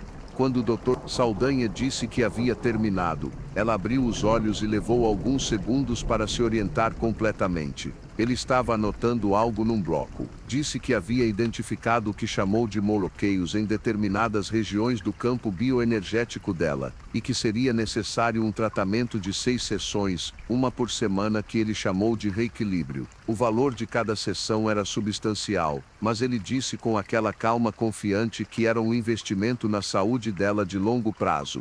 Daniela saiu do consultório com a agenda marcada para as próximas 6 semanas. Só quando chegou em casa e contou para o marido, é que começou a sentir que algo estava errado. O marido, Renato, foi diretamente ao computador e começou a pesquisar. Não encontrou o Dr. Henrique Saldanha no cadastro de médicos do Conselho Federal de Medicina. Não encontrou o nome em nenhum hospital, nenhuma clínica, nenhum registro profissional verificável. Os diplomas na parede, quando Renato pediu para Daniela descrevê-los, eram de instituições que existiam, mas as datas e os números de registro que ela havia anotado maquinalmente não correspondiam a nenhum registro real. Eles foram à polícia. A delegada que os atendeu foi eficiente e levou o caso a sério. Uma investigação foi aberta. Quando os policiais foram ao endereço do consultório no dia seguinte, o lugar estava vazio. Não apenas fechado. Vazio, como se nunca tivesse sido um consultório. A sala era de um prédio comercial que alugava espaços por hora ou por dia. O Dr. Saldanha havia alugado o espaço por 3 meses usando documentos falsos e pago em dinheiro. A investigação revelou que pelo menos outras 11 mulheres haviam passado por consultas com o mesmo homem no mesmo período, todas com perfis similares, todas encaminhadas por indicação de amigas, todas submetidas ao mesmo procedimento de avaliação bioenergética e todas apresentando o mesmo relato da sonolência profunda durante o processo, e de que na semana seguinte sentiam-se diferentes de formas que não conseguiam explicar com precisão. O homem jamais foi identificado ou encontrado. As câmeras do prédio comercial mostravam um homem com as características descritas pelas vítimas, mas com qualidade de imagem insuficiente para identificação. Ele havia usado capuzes e óculos escuros ao entrar e sair do prédio, a não ser nas consultas onde aparecia sem disfarce, confiante de que nenhuma das vítimas ia tirar foto ou fazer objeção. Mas o que mais perturbou a delegada responsável pelo caso, e que ela confidenciou para uma amiga jornalista que me contou a história, foi o depoimento de uma das vítimas. Uma das mulheres que havia chegado a fazer 3 das 6 sessões antes de a investigação começar relatou que nas noites após cada sessão ela acordava às 3 da manhã com a sensação absolutamente vívida de que havia alguém no quarto com ela. Não era um sonho, ela estava completamente acordada. A sensação era de uma presença estática parada num canto do quarto, observando, e uma das noites, ela havia ligado a luz rapidamente de surpresa, e por uma fração de segundo havia visto uma sombra se retrair para o canto antes que a luz dissipasse qualquer imagem. Era a sombra de um homem alto, de óculos. Ela trocou de apartamento depois disso. A sensação não voltou, mas ela diz que até hoje, quando acorda no meio da noite, ela sempre acende a luz antes de qualquer outra coisa. Sempre. Mesmo sabendo que provavelmente não há nada lá, porque o provavelmente é exatamente a parte que ela não consegue ignorar. História 8. O trem das 3h30, as cidades têm memória. Não de forma metafórica, não apenas no sentido de prédios históricos e registros escritos. As cidades têm memória de uma forma mais visceral, mais presente e gravada nos lugares onde coisas intensas aconteceram, onde emoções extremas ficaram suspensas no ar como poeira que nunca baixa completamente. E às vezes essa memória se manifesta. A linha ferroviária que cortava o centro de Juiz de Fora foi desativada em 1997. Os trilhos foram removidos. A faixa de domínio virou uma avenida larga e movimentada, e as estações antigas foram ou demolidas ou transformadas em outros usos. Tudo muito planejado, muito ordenado, muito definitivo, exceto por uma coisa que ninguém planejou. Marcelo tinha 43 anos em 2022 quando ouviu o trem pela primeira vez. Era um contador. Morava num apartamento de 4º andar bem no centro da cidade, com as janelas voltadas para a avenida que havia substituído a linha ferroviária. Ele conhecia bem a história da linha, inclusive havia se mudado para aquele apartamento justamente por causa da avenida larga e arborizada que havia resultado da desativação dos trilhos. Era uma terça-feira, 3h30 da manhã. Marcelo acordou com um som que seu cérebro demorou alguns segundos para identificar porque era um som completamente fora de contexto naquele lugar. Era o som de um trem. Não o som de um trem distante, não o som de uma gravação ou de uma televisão em outro apartamento. Era o som inconfundível, impossível de confundir com qualquer outra coisa, de uma locomotiva a vapor em pleno funcionamento passando em alta velocidade. O apito, a fumaça que ele imaginou sentir, o tremor que vibrou levemente nas janelas, a pressão sonora que preenchia o quarto de uma forma que parecia completamente física. Durou uns 45 segundos. Depois silêncio total. Marcelo ficou sentado na cama por um longo tempo. Depois foi à janela. A avenida estava completamente vazia e silenciosa, como deveria estar às 3h30 da manhã. Nenhum veículo, nenhuma pessoa, nenhuma explicação. Ele pesquisou no dia seguinte se havia outros meios de transporte sobre trilhos na cidade que pudessem explicar o som. Não havia nada que passasse por aquele ponto da cidade, e não havia locomotiva a vapor em operação em nenhum lugar de Juiz de Fora. O trem voltou na semana seguinte. Mesma hora, 3:30 da manhã. Mesma duração aproximada, mesma intensidade. Marcelo desta vez ficou acordado esperando, tendo dormido mais cedo propositalmente. Quando o som começou, ele foi à janela imediatamente. A avenida estava vazia, mas ele pode sentir a vibração nas janelas física e inequívoca, e o som era tão intenso que ele teve que se afastar das janelas porque doía nos ouvidos. Na semana seguinte, ele instalou um gravador de áudio de alta sensibilidade no parapeito da janela, voltado para a avenida. Na madrugada de terça, às 3:30, o trem passou, e quando Marcelo verificou a gravação, o arquivo de áudio mostrava uma anomalia curiosa. Havia um pico de intensidade sonora no horário exato que correspondia à sua experiência. Mas o som gravado não era o de um trem. Era um ruído difuso, quase branco, com variações que poderiam ser interpretadas como um som mecânico, mas que não correspondiam claramente a nenhuma fonte específica identificável. Ele postou a gravação num fórum de moradores de Juiz de Fora. A resposta que veio 3 dias depois mudou a perspectiva de tudo. Uma mulher de 72 anos, que assinou apenas como Conceição, respondeu dizendo que conhecia bem esse fenômeno, que sua mãe havia descrito a mesma coisa décadas atrás, que havia uma história na cidade, transmitida entre os moradores mais antigos do centro, sobre um acidente ferroviário que havia acontecido no final dos anos 40, que nunca havia sido formalmente registrado porque os envolvidos eram trabalhadores sazonais sem família na cidade, e que o trem havia descarrilado em alta velocidade naquele trecho específico da linha, na madrugada de uma terça-feira. Nenhum sobrevivente. Conceição disse que sua mãe havia morado num dos sobrados que bordejavam a linha naquela época e que havia acordado com o impacto. Que nas semanas seguintes, toda terça-feira às 3:30 da manhã, ela ouvia o trem passar como se o acidente não tivesse acontecido, e que esse som havia sido relatado por moradores daquele trecho por décadas, mas sempre de forma discreta, de vizinho para vizinho, com aquela descrição de quem não quer ser considerado louco. Marcelo foi pesquisar nos arquivos do jornal local. Achou referências vagas, notas breves que mencionavam um incidente ferroviário sem detalhes, como era comum à época para eventos que as autoridades não queriam dar visibilidade.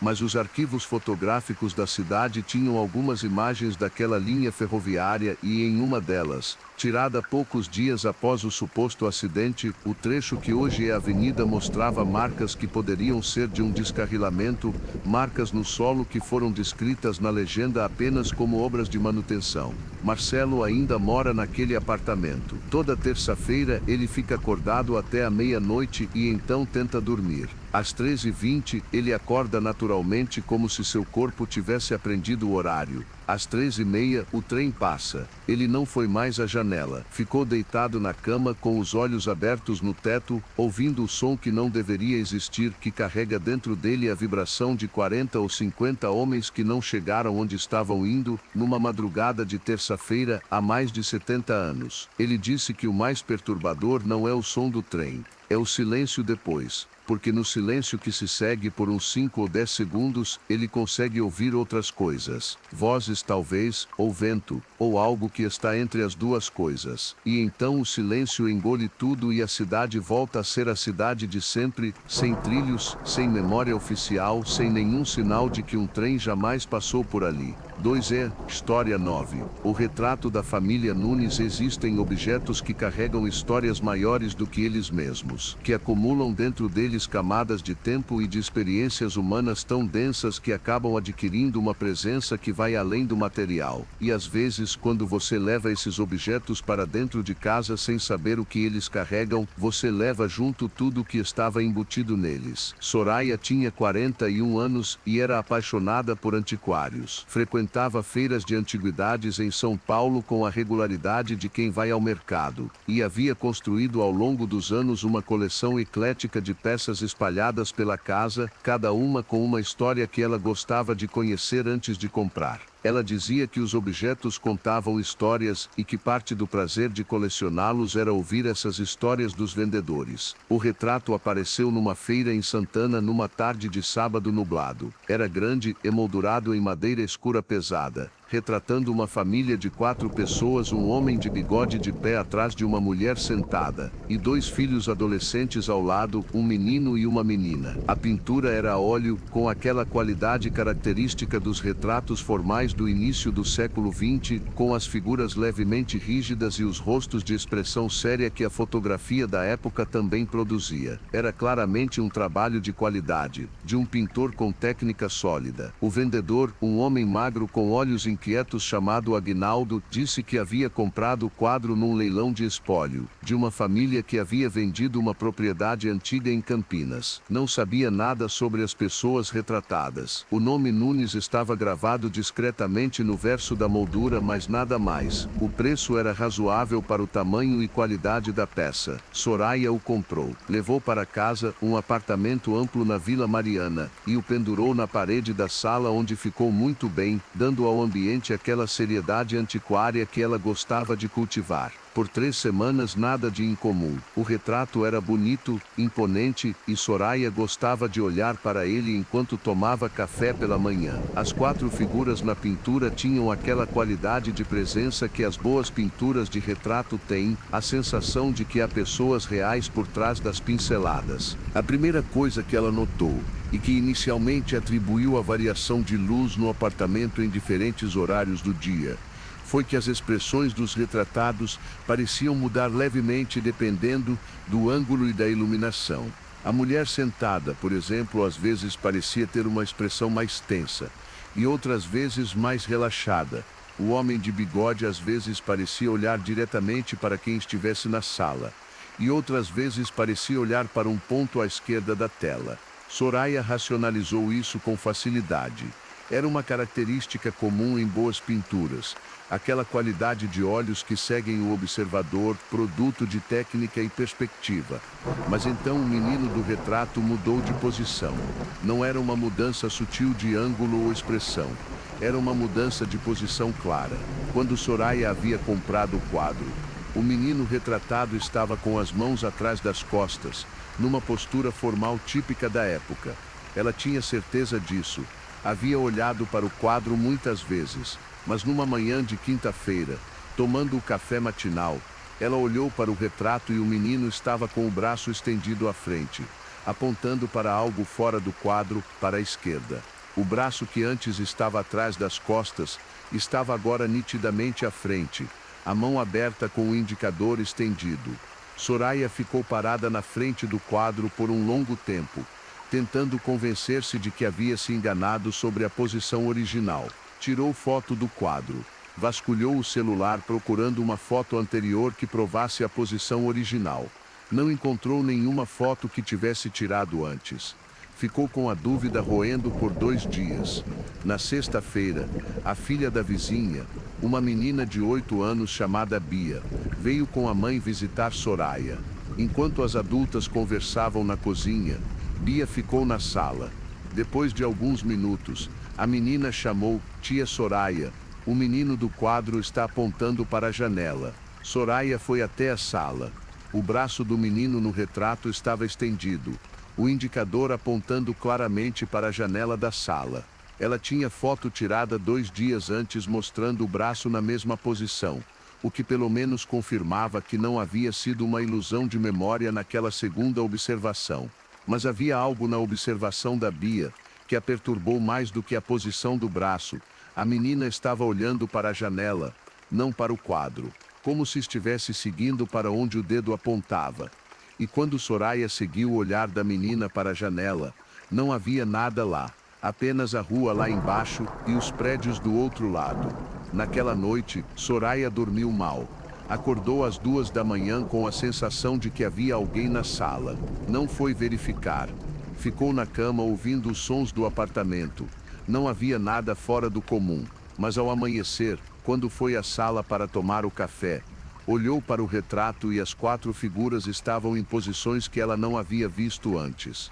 O homem de bigode estava agora com a mão sobre o ombro da mulher, numa pose protetora. A menina do retrato estava de perfil, como se estivesse olhando para o menino.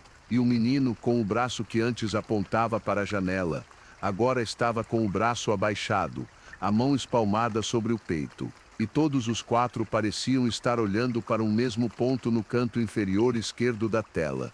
Soraya se aproximou do quadro. Se abaixou para ver o canto inferior esquerdo. Havia algo que ela nunca havia notado antes, ou que não havia estado lá antes. No canto inferior esquerdo da pintura, muito pequeno, quase imperceptível, havia uma quinta figura. Não uma figura de pessoa, mas uma silhueta escura, sem feições definidas, de tamanho muito menor do que as quatro figuras principais, posicionada no canto como se estivesse entrando na cena pelo lado, como se tivesse sido pintada depois, ou como se tivesse aparecido na pintura por conta própria. Soraya levou o quadro a um restaurador de arte naquela semana. O restaurador, um homem meticuloso chamado Carlos Eduardo, examinou a tela com instrumentos de luz ultravioleta e com lupas de alta precisão. Ele confirmou que havia uma quinta figura no canto inferior esquerdo, mas disse que o mais intrigante era que aquela figura havia sido pintada com a mesma tinta, a mesma técnica e o mesmo estilo das outras quatro figuras. Não era um acréscimo posterior, ou havia estado lá desde o princípio, escondida demais para ser vista sem instrumentos, ou havia aparecido na tela de uma forma que ele, como profissional de 20 anos de carreira em restauração, não conseguia explicar tecnicamente. Soraya vendeu o quadro imediatamente para um colecionador que ela sabia que não era emotivo em relação às suas peças e que tratava tudo como investimento. Ela lhe contou a história completa antes de vender. O colecionador achou graça, achou que era um ponto positivo para a história do objeto e pagou um bom preço. 3 semanas depois, o colecionador ligou para ela, sem graça, com uma voz diferente da habitual. Disse que havia feito uma pesquisa sobre a família Nunes de Campinas, que havia encontrado registros em jornais antigos, que a família Nunes havia desaparecido completamente em 1942. Pai, mãe e 2 filhos adolescentes, da propriedade deles. Que havia uma investigação policial da época que ficou sem solução. E que nas investigações havia sido mencionado por vizinhos um detalhe que nenhum documento oficial havia explicado. Que nos dias antes do desaparecimento, a família havia começado a se comportar de forma estranha, saindo pouco, fechando as janelas durante o dia, e que um dos vizinhos havia dito que ao passar pela propriedade numa noite, havia visto pela janela as 4 figuras da família paradas na sala, todas olhando para o mesmo canto do cômodo completamente imóveis, como se estivessem olhando para algo que só eles podiam ver. O colecionador devolveu o quadro para Soraya. Ela não quis ficar com ele. Ela o deixou num antiquário diferente do que havia comprado, sem contar a história, e nunca mais quis saber sobre a família Nunes. Mas ela diz que às vezes, quando está na sala e a luz muda de uma forma específica, no fim da tarde, quando o sol está baixo, ela consegue ver com clareza o contorno daquela quinta figura no canto inferior esquerdo da parede onde o quadro ficava, como se a tinta tivesse ficado. Como se a silhueta escura tivesse encontrado uma forma de permanecer, mesmo sem o quadro. História 10, o apartamento do andar de cima. Olá, caro visitante. Solidão pode ser uma coisa perigosa quando ela cria as condições para que deixemos de questionar o que é real. Quando a ausência de outras pessoas nos faz aceitar qualquer presença como bem-vinda, qualquer contato como válido, qualquer companhia como suficiente. É nesse território que algumas das histórias mais perturbadoras acontecem, naquele espaço cinzento onde a solidão encontra algo que não deveria estar lá. Camila tinha 27 anos e havia acabado de se mudar sozinha pela primeira vez, saindo da casa dos pais em Recife para um apartamento próprio no bairro de Boa Viagem. Era uma conquista que ela havia comemorado com a família, com os amigos, com uma festa de inauguração animada. Mas a realidade do viver sozinho chegou nas primeiras semanas com aquele peso característico das noites quietas e dos fins de semana sem estrutura. O prédio era relativamente novo, com 16 andares e uma vizinhança mista de jovens profissionais e casais sem filhos. Camila estava no 11º andar. No apartamento diretamente acima do dela, no 12º, morava um homem chamado Adriano, que ela havia visto algumas vezes no elevador, alto, reservado, sempre com fones de ouvido, sempre cumprimentando com um aceno de cabeça e nenhuma palavra. Por 2 semanas, o único som que vinha do apartamento acima era o barulho ocasional de passos, absolutamente normal em qualquer prédio.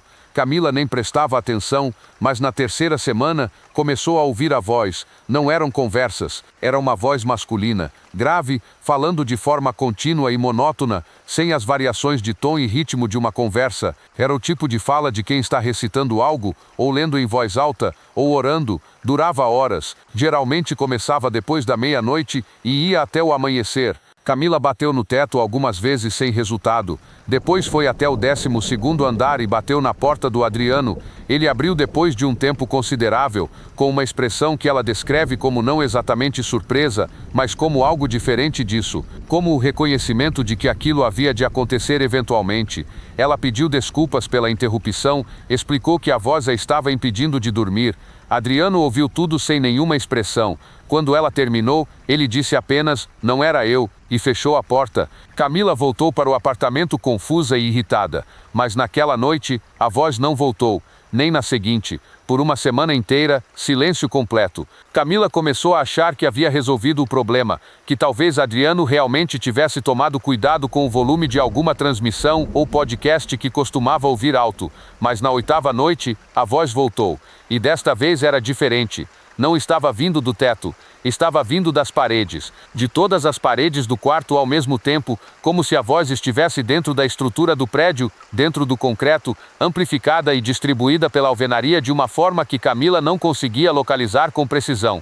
E o conteúdo da fala também havia mudado. Antes era monótono e incompreensível, agora ela conseguia distinguir palavras, e as palavras eram o nome dela. Repetido com variações de ritmo e intensidade, mas sempre o nome dela, Camila, pronunciado com aquela familiaridade de quem conhece a pessoa há muito tempo. Ela ligou para a mãe às 2 da manhã, em pânico. A mãe quis ir imediatamente, mas Camila a conteve, disse que ia verificar antes de alarmar todo mundo. Pegou o celular, gravou o áudio. A gravação captou apenas silêncio com um leve zumbido ambiente. O nome dela não apareceu na gravação. Mas enquanto gravava, ela ouvia claramente o nome repetido em voz grave, vindo das paredes ao redor. No dia seguinte, ela foi à administração do prédio e pediu informações sobre o apartamento do 12º andar. A atendente, após alguma hesitação e consulta ao sistema, disse algo que fez Camila sentar abruptamente na cadeira à sua frente. O apartamento do 12º andar, diretamente acima do dela, estava vazio. Havia ficado vago há 4 meses. Não havia nenhum morador registrado. Não havia nenhum Adriano. Camila descreveu o homem que havia visto no elevador.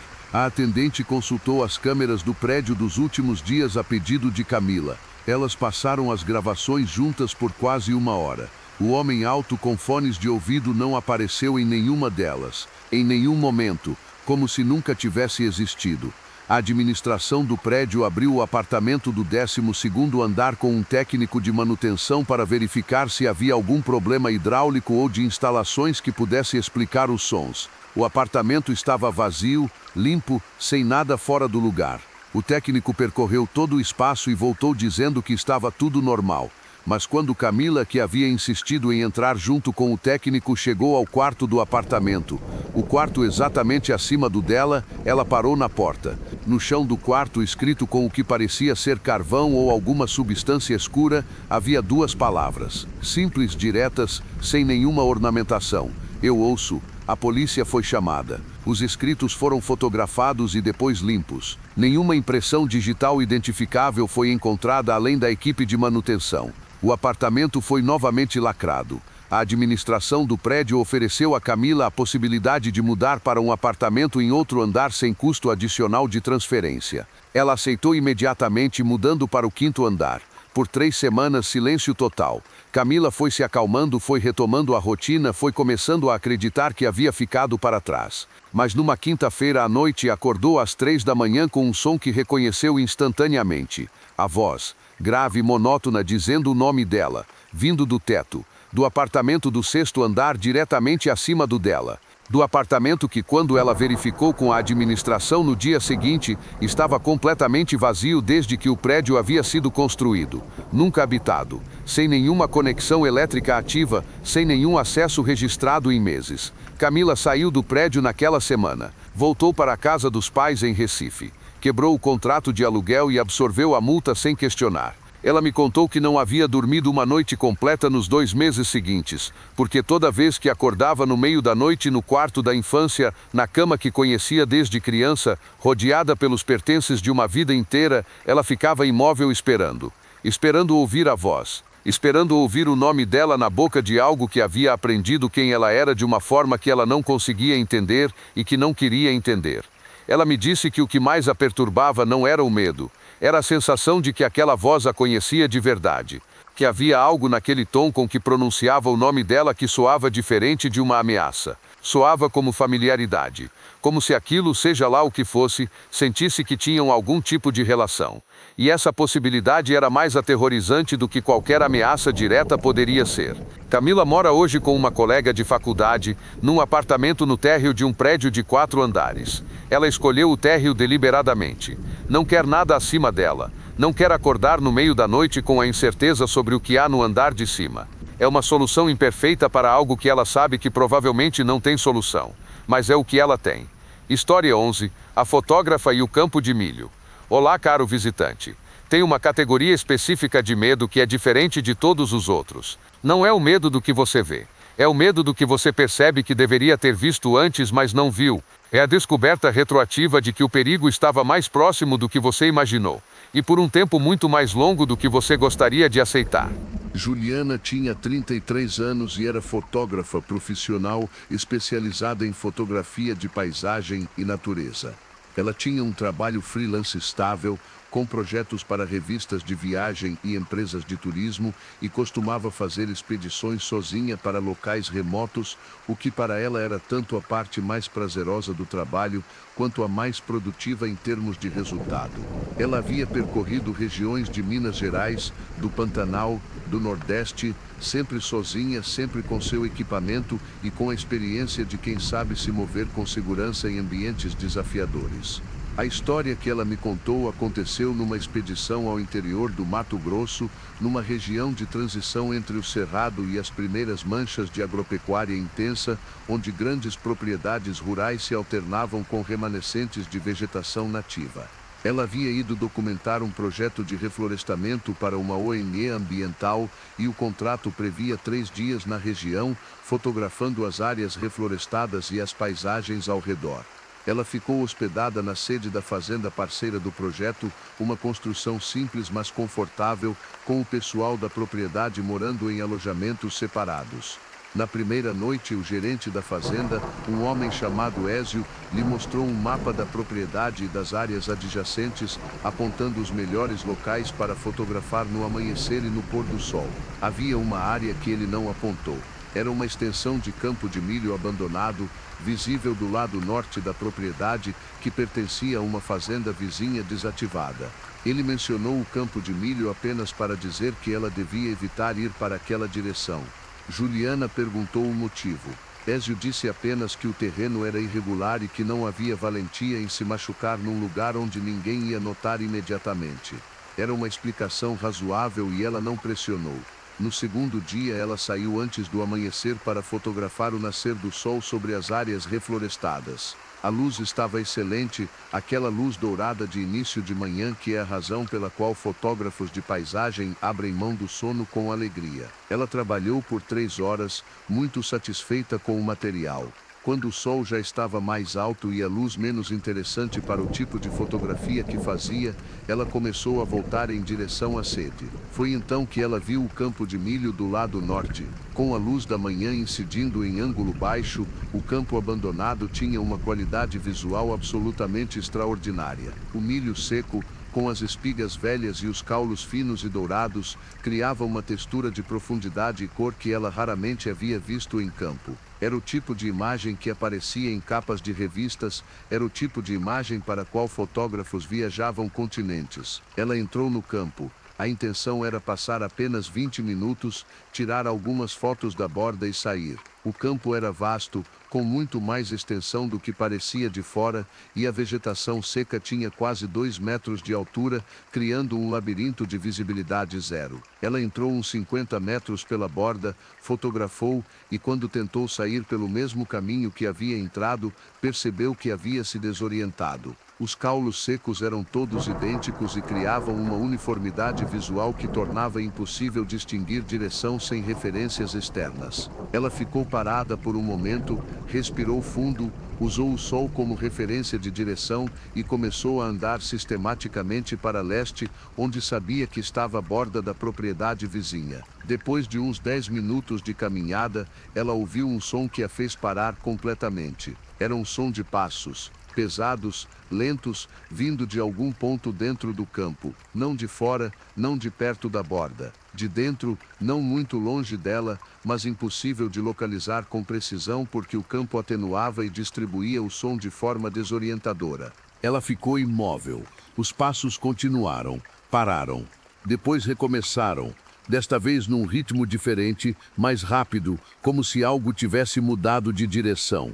Ela virou o celular para o modo de gravação de vídeo e começou a gravar, apontando a câmera para a vegetação à sua frente. Os caules secos bloqueavam a visão a menos de 2 metros. Os passos pararam completamente. Silêncio absoluto. Juliana esperou uns 3 minutos imóvel. Depois retomou o caminho em direção à borda leste, andando mais rápido agora, menos preocupada com a orientação e mais preocupada com sair dali. Saiu do campo 10 minutos depois, por um ponto diferente do que havia entrado, mais ao sul do que planejado. Voltou à sede. Não mencionou o incidente a Ézio imediatamente. Naquela noite baixou o vídeo no computador e o assistiu com o áudio no máximo. O vídeo mostrava os caules dourados do campo ao redor, levemente tremidos pelo movimento das suas mãos. Por 72 segundos, não havia nada além da vegetação e do som ambiente.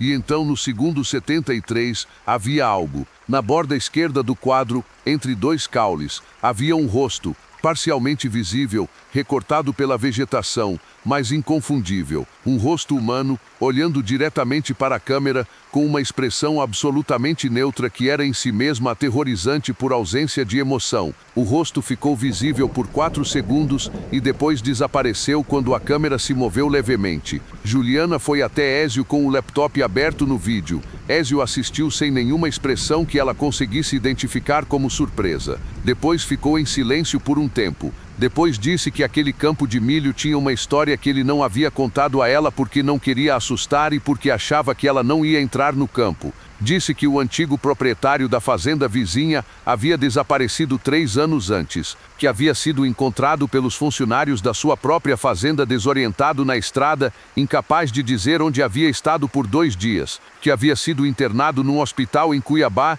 e que nunca havia conseguido fornecer uma explicação coerente sobre o que havia acontecido com ele, que a fazenda havia ficado abandonada depois disso, e que o pessoal das fazendas vizinhas evitava o campo de milho há anos, sem um motivo claro que alguém conseguisse articular completamente, apenas com aquela convicção prática de quem aprendeu por experiência que certos lugares não valem a travessia. Juliana foi embora no dia seguinte, um dia antes do planejado. Ela editou as fotos do projeto da ONG e as entregou no prazo. As fotos do campo de milho ela nunca editou, mas também nunca deletou. Estão numa pasta no HD externo com uma etiqueta que diz apenas MT2019 e que ela nunca abre. Mas o detalhe que ela me contou por último, com a voz mais baixa de toda a conversa, foi sobre as fotos que havia tirado na borda do campo naquela manhã antes de entrar. As fotos que mostram o campo de milho de fora, de uma perspectiva ampla, ela só foi olhar essas fotos semanas depois de voltar. E em várias delas, quando ampliou a imagem no monitor, havia figuras entre os caules. Não uma, várias. Posicionadas em diferentes pontos do campo, algumas na borda, algumas mais ao fundo, todas voltadas para a mesma direção, para onde ela havia estado antes de entrar. Como se soubessem que ela estava chegando. Como se estivessem esperando desde antes de ela dar o primeiro passo para dentro daquele campo dourado e silencioso. História 12. O inquilino anterior. Olá, caro visitante.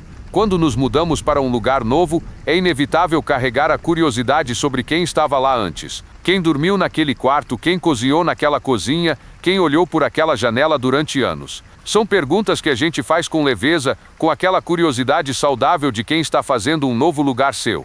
Mas às vezes as respostas são pesadas demais para serem carregadas com leveza. E às vezes o inquilino anterior não foi completamente embora.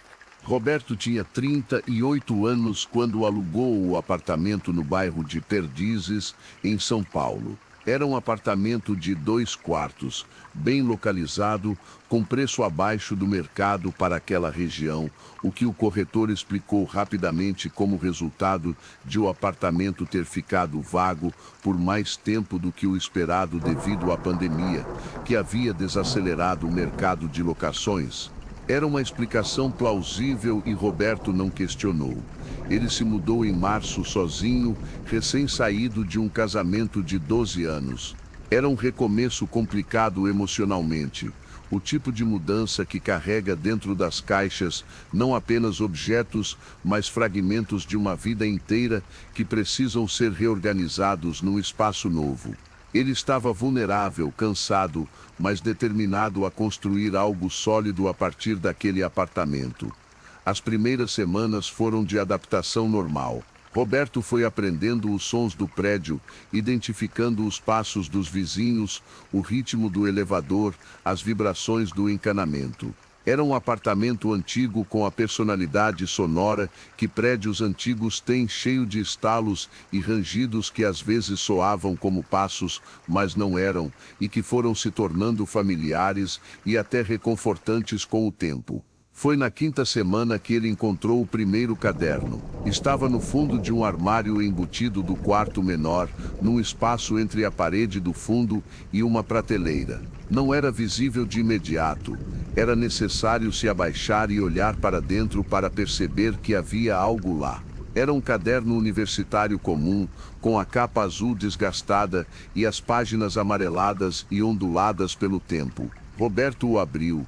Era um diário, com datas que cobriam um período de aproximadamente 1 ano e meio, terminando abruptamente numa entrada datada de outubro de 2 anos antes. A caligrafia era de uma mulher. Ele presumiu pelo estilo e por algumas referências de gênero dentro do texto, e as entradas iniciais eram completamente comuns, registros de rotina, observações sobre o trabalho, reflexões sobre relacionamentos. O tipo de coisa que qualquer pessoa escreve num diário pessoal. Mas a partir de um ponto específico, que Roberto identificou como sendo cerca de 8 meses antes da última entrada, o conteúdo mudou. As entradas ficaram mais curtas, mais tensas, com uma qualidade de urgência que contrastava com a calma das páginas anteriores. A escritora começava a mencionar uma presença no apartamento. Não usava palavras dramáticas. Descrevia com a linguagem pragmática de quem ainda está tentando explicar racionalmente. Acordei de novo com a sensação de que tinha alguém no quarto. Verifiquei tudo. Não havia ninguém, mas a sensação fica por horas. E nas entradas seguintes, a sensação se tornava mais específica, mais detalhada, a presença sempre no mesmo canto do quarto maior, sempre entre 2 e 4 da manhã, sempre acompanhada de um cheiro que ela descrevia como de terra molhada. Roberto fechou o caderno, ficou olhando para a capa azul desgastada por um tempo. Depois o abriu na última entrada. A última entrada era diferente das outras. A letra era diferente, mais irregular, como se tivesse sido escrita com as mãos tremendo ou em muita pressa. Ela escreveu: "Hoje eu vi. Não é uma sensação. Não é o meu cansaço. Não é estresse. Eu vi. Estava de pé no canto olhando para mim, e quando acendi a luz ele ainda estava lá por um segundo. Um segundo foi suficiente. Vou sair daqui amanhã. Não vou mais a este apartamento. Quem quer que encontre isso saia também." Roberto foi ao corretor no dia seguinte e perguntou sobre a inquilina anterior. O corretor ficou visivelmente desconfortável. Disse que sim, havia uma inquilina anterior, que havia quebrado o contrato abruptamente sem dar explicações completas, pagando a multa integral sem reclamar. Ela havia dito apenas que não conseguia mais morar ali. Não havia dado detalhes adicionais. O corretor tinha o contato dela, mas disse que ela havia pedido explicitamente que ninguém do imóvel a contatasse. Roberto voltou ao apartamento. Colocou o caderno numa sacola, foi até a lixeira do prédio e o jogou fora. Depois voltou, fez café e ficou olhando para o quarto menor pela porta aberta, tentando decidir o que sentia. Naquela noite, ele acordou às 3 da manhã. Não com um barulho, com uma presença. Era a única palavra que cabia, uma presença, algo no quarto que não era apenas ar e silêncio. Ele ficou absolutamente imóvel, com os olhos fechados por um tempo considerável, com o coração batendo de um jeito que ele descreveu como assustado, mas diferente do medo normal, como se o coração estivesse reagindo a algo que o resto do corpo ainda não havia processado. Depois abriu os olhos. O quarto estava escuro, mas com aquela penumbra urbana que entra pelas frestas das persianas, suficiente para ver os contornos dos móveis. E no canto do quarto, o canto entre a janela e o armário, havia algo.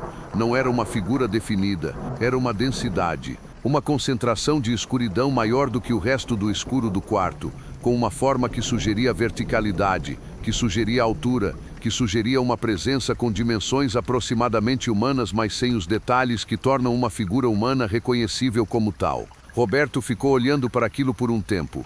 Depois estendeu a mão para o abajur ao lado da cama e acendeu a luz. O canto estava vazio, mas havia algo no chão do canto que não havia estado lá quando ele foi dormir. Era o caderno de capa azul. O caderno que ele havia jogado na lixeira do prédio horas antes. Estava no centro do canto, aberto na última página, com a letra irregular da última entrada voltada para cima. Roberto passou o resto da noite sentado na cama com a luz acesa. De manhã, foi a uma papelaria, comprou um caderno novo e escreveu na primeira página as mesmas palavras da última entrada do caderno azul, uma descrição do que havia visto, da hora, do canto do quarto. E no final, escreveu a mesma instrução: quem quer que encontre isso, saia também. Depois colocou o caderno novo no mesmo fundo de armário onde havia encontrado o azul. Depois foi fazer as malas. Ele me disse que não sabe por que escreveu aquilo antes de ir embora, que foi um impulso que não consegue explicar racionalmente, que foi uma espécie de obrigação, como se houvesse uma cadeia de comunicação que ele havia interrompido ao jogar o caderno azul fora e que precisava ser restabelecida, que havia algo naquele apartamento que precisava ser documentado, que precisava deixar um rastro para quem viesse depois, mesmo que esse rastro não pudesse mudar nada, mesmo que ninguém lesse, mesmo que a próxima pessoa também jogasse tudo fora e escrevesse a própria versão. O apartamento está alugado novamente. Roberto não sabe quem mora lá, mas às vezes ele pensa no caderno que deixou no fundo do armário e se pergunta se o novo inquilino o encontrou. E se encontrou o que escreveu depois da última linha de Roberto. E se ainda não foi embora. História 13. A noite em que o rio chamou pelo nome. Existem lugares no Brasil que guardam histórias tão antigas e tão densas que o próprio ambiente parece saturado por elas. Onde a natureza e o sobrenatural se confundem de tal forma que as pessoas que vivem nesses lugares há gerações simplesmente deixaram de distinguir entre os dois. Porque na prática, para quem vive ali, a distinção não existe. O sobrenatural é parte do cotidiano da mesma forma que as cheias de verão e as queimadas de agosto. Alcides tinha 57 anos e havia vivido a vida inteira às margens do rio Araguaia, numa pequena comunidade ribeirinha no nordeste do Mato Grosso. Era pescador como havia sido seu pai e seu avô, com o conhecimento profundo das águas que só se adquire através de gerações de convivência. Ele conhecia cada banco de areia, cada corredeira, cada ponto de pesca em quilômetros de rio. Conhecia o comportamento do Araguaia em cada estação. Sabia ler o nível das águas, a cor, a corrente com a fluência de quem lê uma língua materna. Mas havia uma coisa que Alcides nunca havia feito nos seus 57 anos de vida às margens daquele rio. Ele nunca havia pescado sozinho depois da meia-noite. Era uma regra que seu avô havia estabelecido e transmitido ao pai, que havia transmitido a ele. Não era uma regra explicada com histórias ou justificativas detalhadas. Era apresentada como um fato tão óbvio quanto não nadar durante uma trovoada. Simplesmente não se faz isso. O rio depois da meia-noite é um lugar diferente do rio de dia. É um lugar que tem suas próprias regras, suas próprias presenças, e quem não respeita isso aprende da pior forma. A noite em que Alcides quebrou a regra foi numa sexta-feira de setembro, quando o nível do rio estava baixo. O peixe estava farto numa curva específica que ele conhecia e a tentação de uma pesca noturna excepcional falou mais alto do que 57 anos de respeito pela tradição.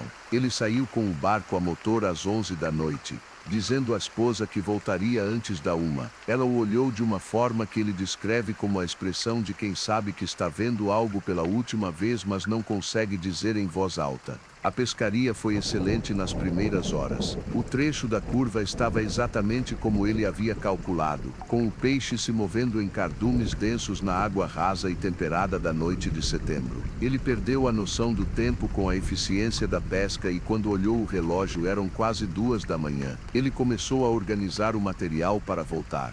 Foi então que ouviu o rio dizer o nome dele. Não foi o vento, não foi um som ambiente reinterpretado pelo cérebro cansado. Era uma voz, clara, humana, vinda da superfície da água à sua esquerda, à proa do barco. Uma voz que disse simplesmente Alcides com a familiaridade de quem o conhece há décadas. A voz de alguém que estava muito perto. Ele olhou para a água. A superfície estava lisa, escura, perfeitamente calma naquele trecho abrigado pela curva. Não havia ninguém, não havia outro barco, não havia nada na margem próxima, não havia nenhuma explicação para de onde havia vindo aquela voz. Alcides ficou parado por um tempo com o remo na mão, o coração batendo forte, olhando para a água ao redor do barco. Depois a voz voltou. Desta vez disse mais, Alcides desce, com aquele tom absolutamente calmo e familiar como um convite de alguém conhecido.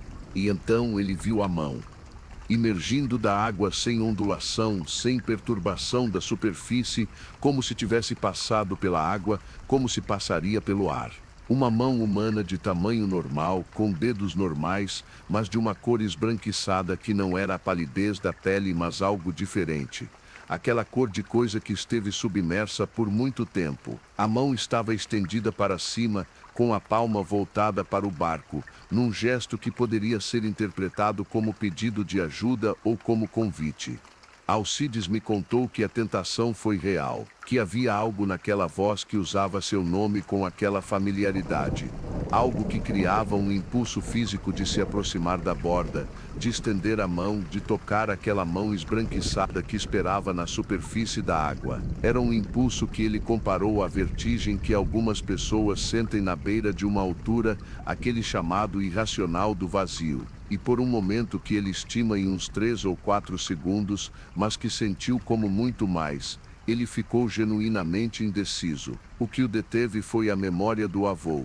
Não uma memória específica, não uma instrução verbal guardada na cabeça. A memória física da voz do avô dizendo a regra, aquela voz grave e sem discussão possível que as vozes dos velhos que nos criaram têm dentro de nós muito depois que eles se foram. Aquela voz disse dentro dele com a mesma clareza da voz que vinha da água.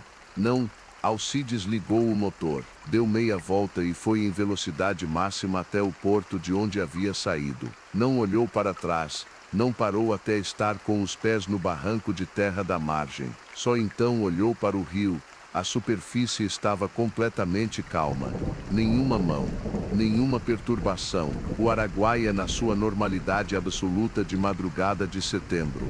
Alcides me contou que quando chegou em casa e acordou a esposa, ela olhou para ele de uma forma específica, levantou da cama, foi até a cozinha e voltou com uma xícara de algo que ela havia preparado. Uma erva que as mulheres mais velhas da comunidade conhecem e que é usada exatamente para essas situações. Ele bebeu sem perguntar o que era. Ela não perguntou o que havia acontecido naquela noite. Ela já sabia. Ele nunca mais pescou depois da meia-noite, mas contou essa história para os 2 filhos e para os 3 genros com o mesmo tom com que o avô havia contado para ele, sem ornamentação, sem drama, como um fato tão óbvio quanto não nadar durante uma trovoada. O rio depois da meia-noite é um lugar diferente. É um lugar com suas próprias presenças. E essas presenças conhecem seu nome com aquela familiaridade que deveria ser impossível, mas que não é, porque o rio é velho e você não é. E tudo que já aconteceu naquelas águas ficou lá acumulado no fundo, ouvindo, esperando que alguém chegue sozinho depois da meia-noite e ouça quando chamam pelo nome. A comunidade ribeirinha ainda existe. Alcides ainda pesca, mas apenas à luz do dia. E toda vez que alguém da comunidade, especialmente os jovens que vieram de fora e não cresceram com a regra, faz alguma brincadeira sobre superstição ou sobre o medo irracional do rio de noite, Alcides simplesmente olha para a água e não responde. Porque há coisas que não se explicam, coisas que só se entendem quando o rio diz o seu nome com aquela voz que não deveria existir, com aquela familiaridade que não deveria ser possível, de dentro de uma água escura que sabe mais sobre você do que você mesmo jamais saberá. Se você chegou até aqui, caro visitante, então você sobreviveu a 13 histórias que vieram do lugar onde o cotidiano encontra o sobrenatural. Histórias de gente comum que um dia acordou e descobriu que o mundo ao redor deles era um pouco maior, um pouco mais escuro, e muito menos explicável do que haviam acreditado até aquele momento. Histórias que são reais demais para serem descartadas e perturbadoras demais para serem completamente aceitas.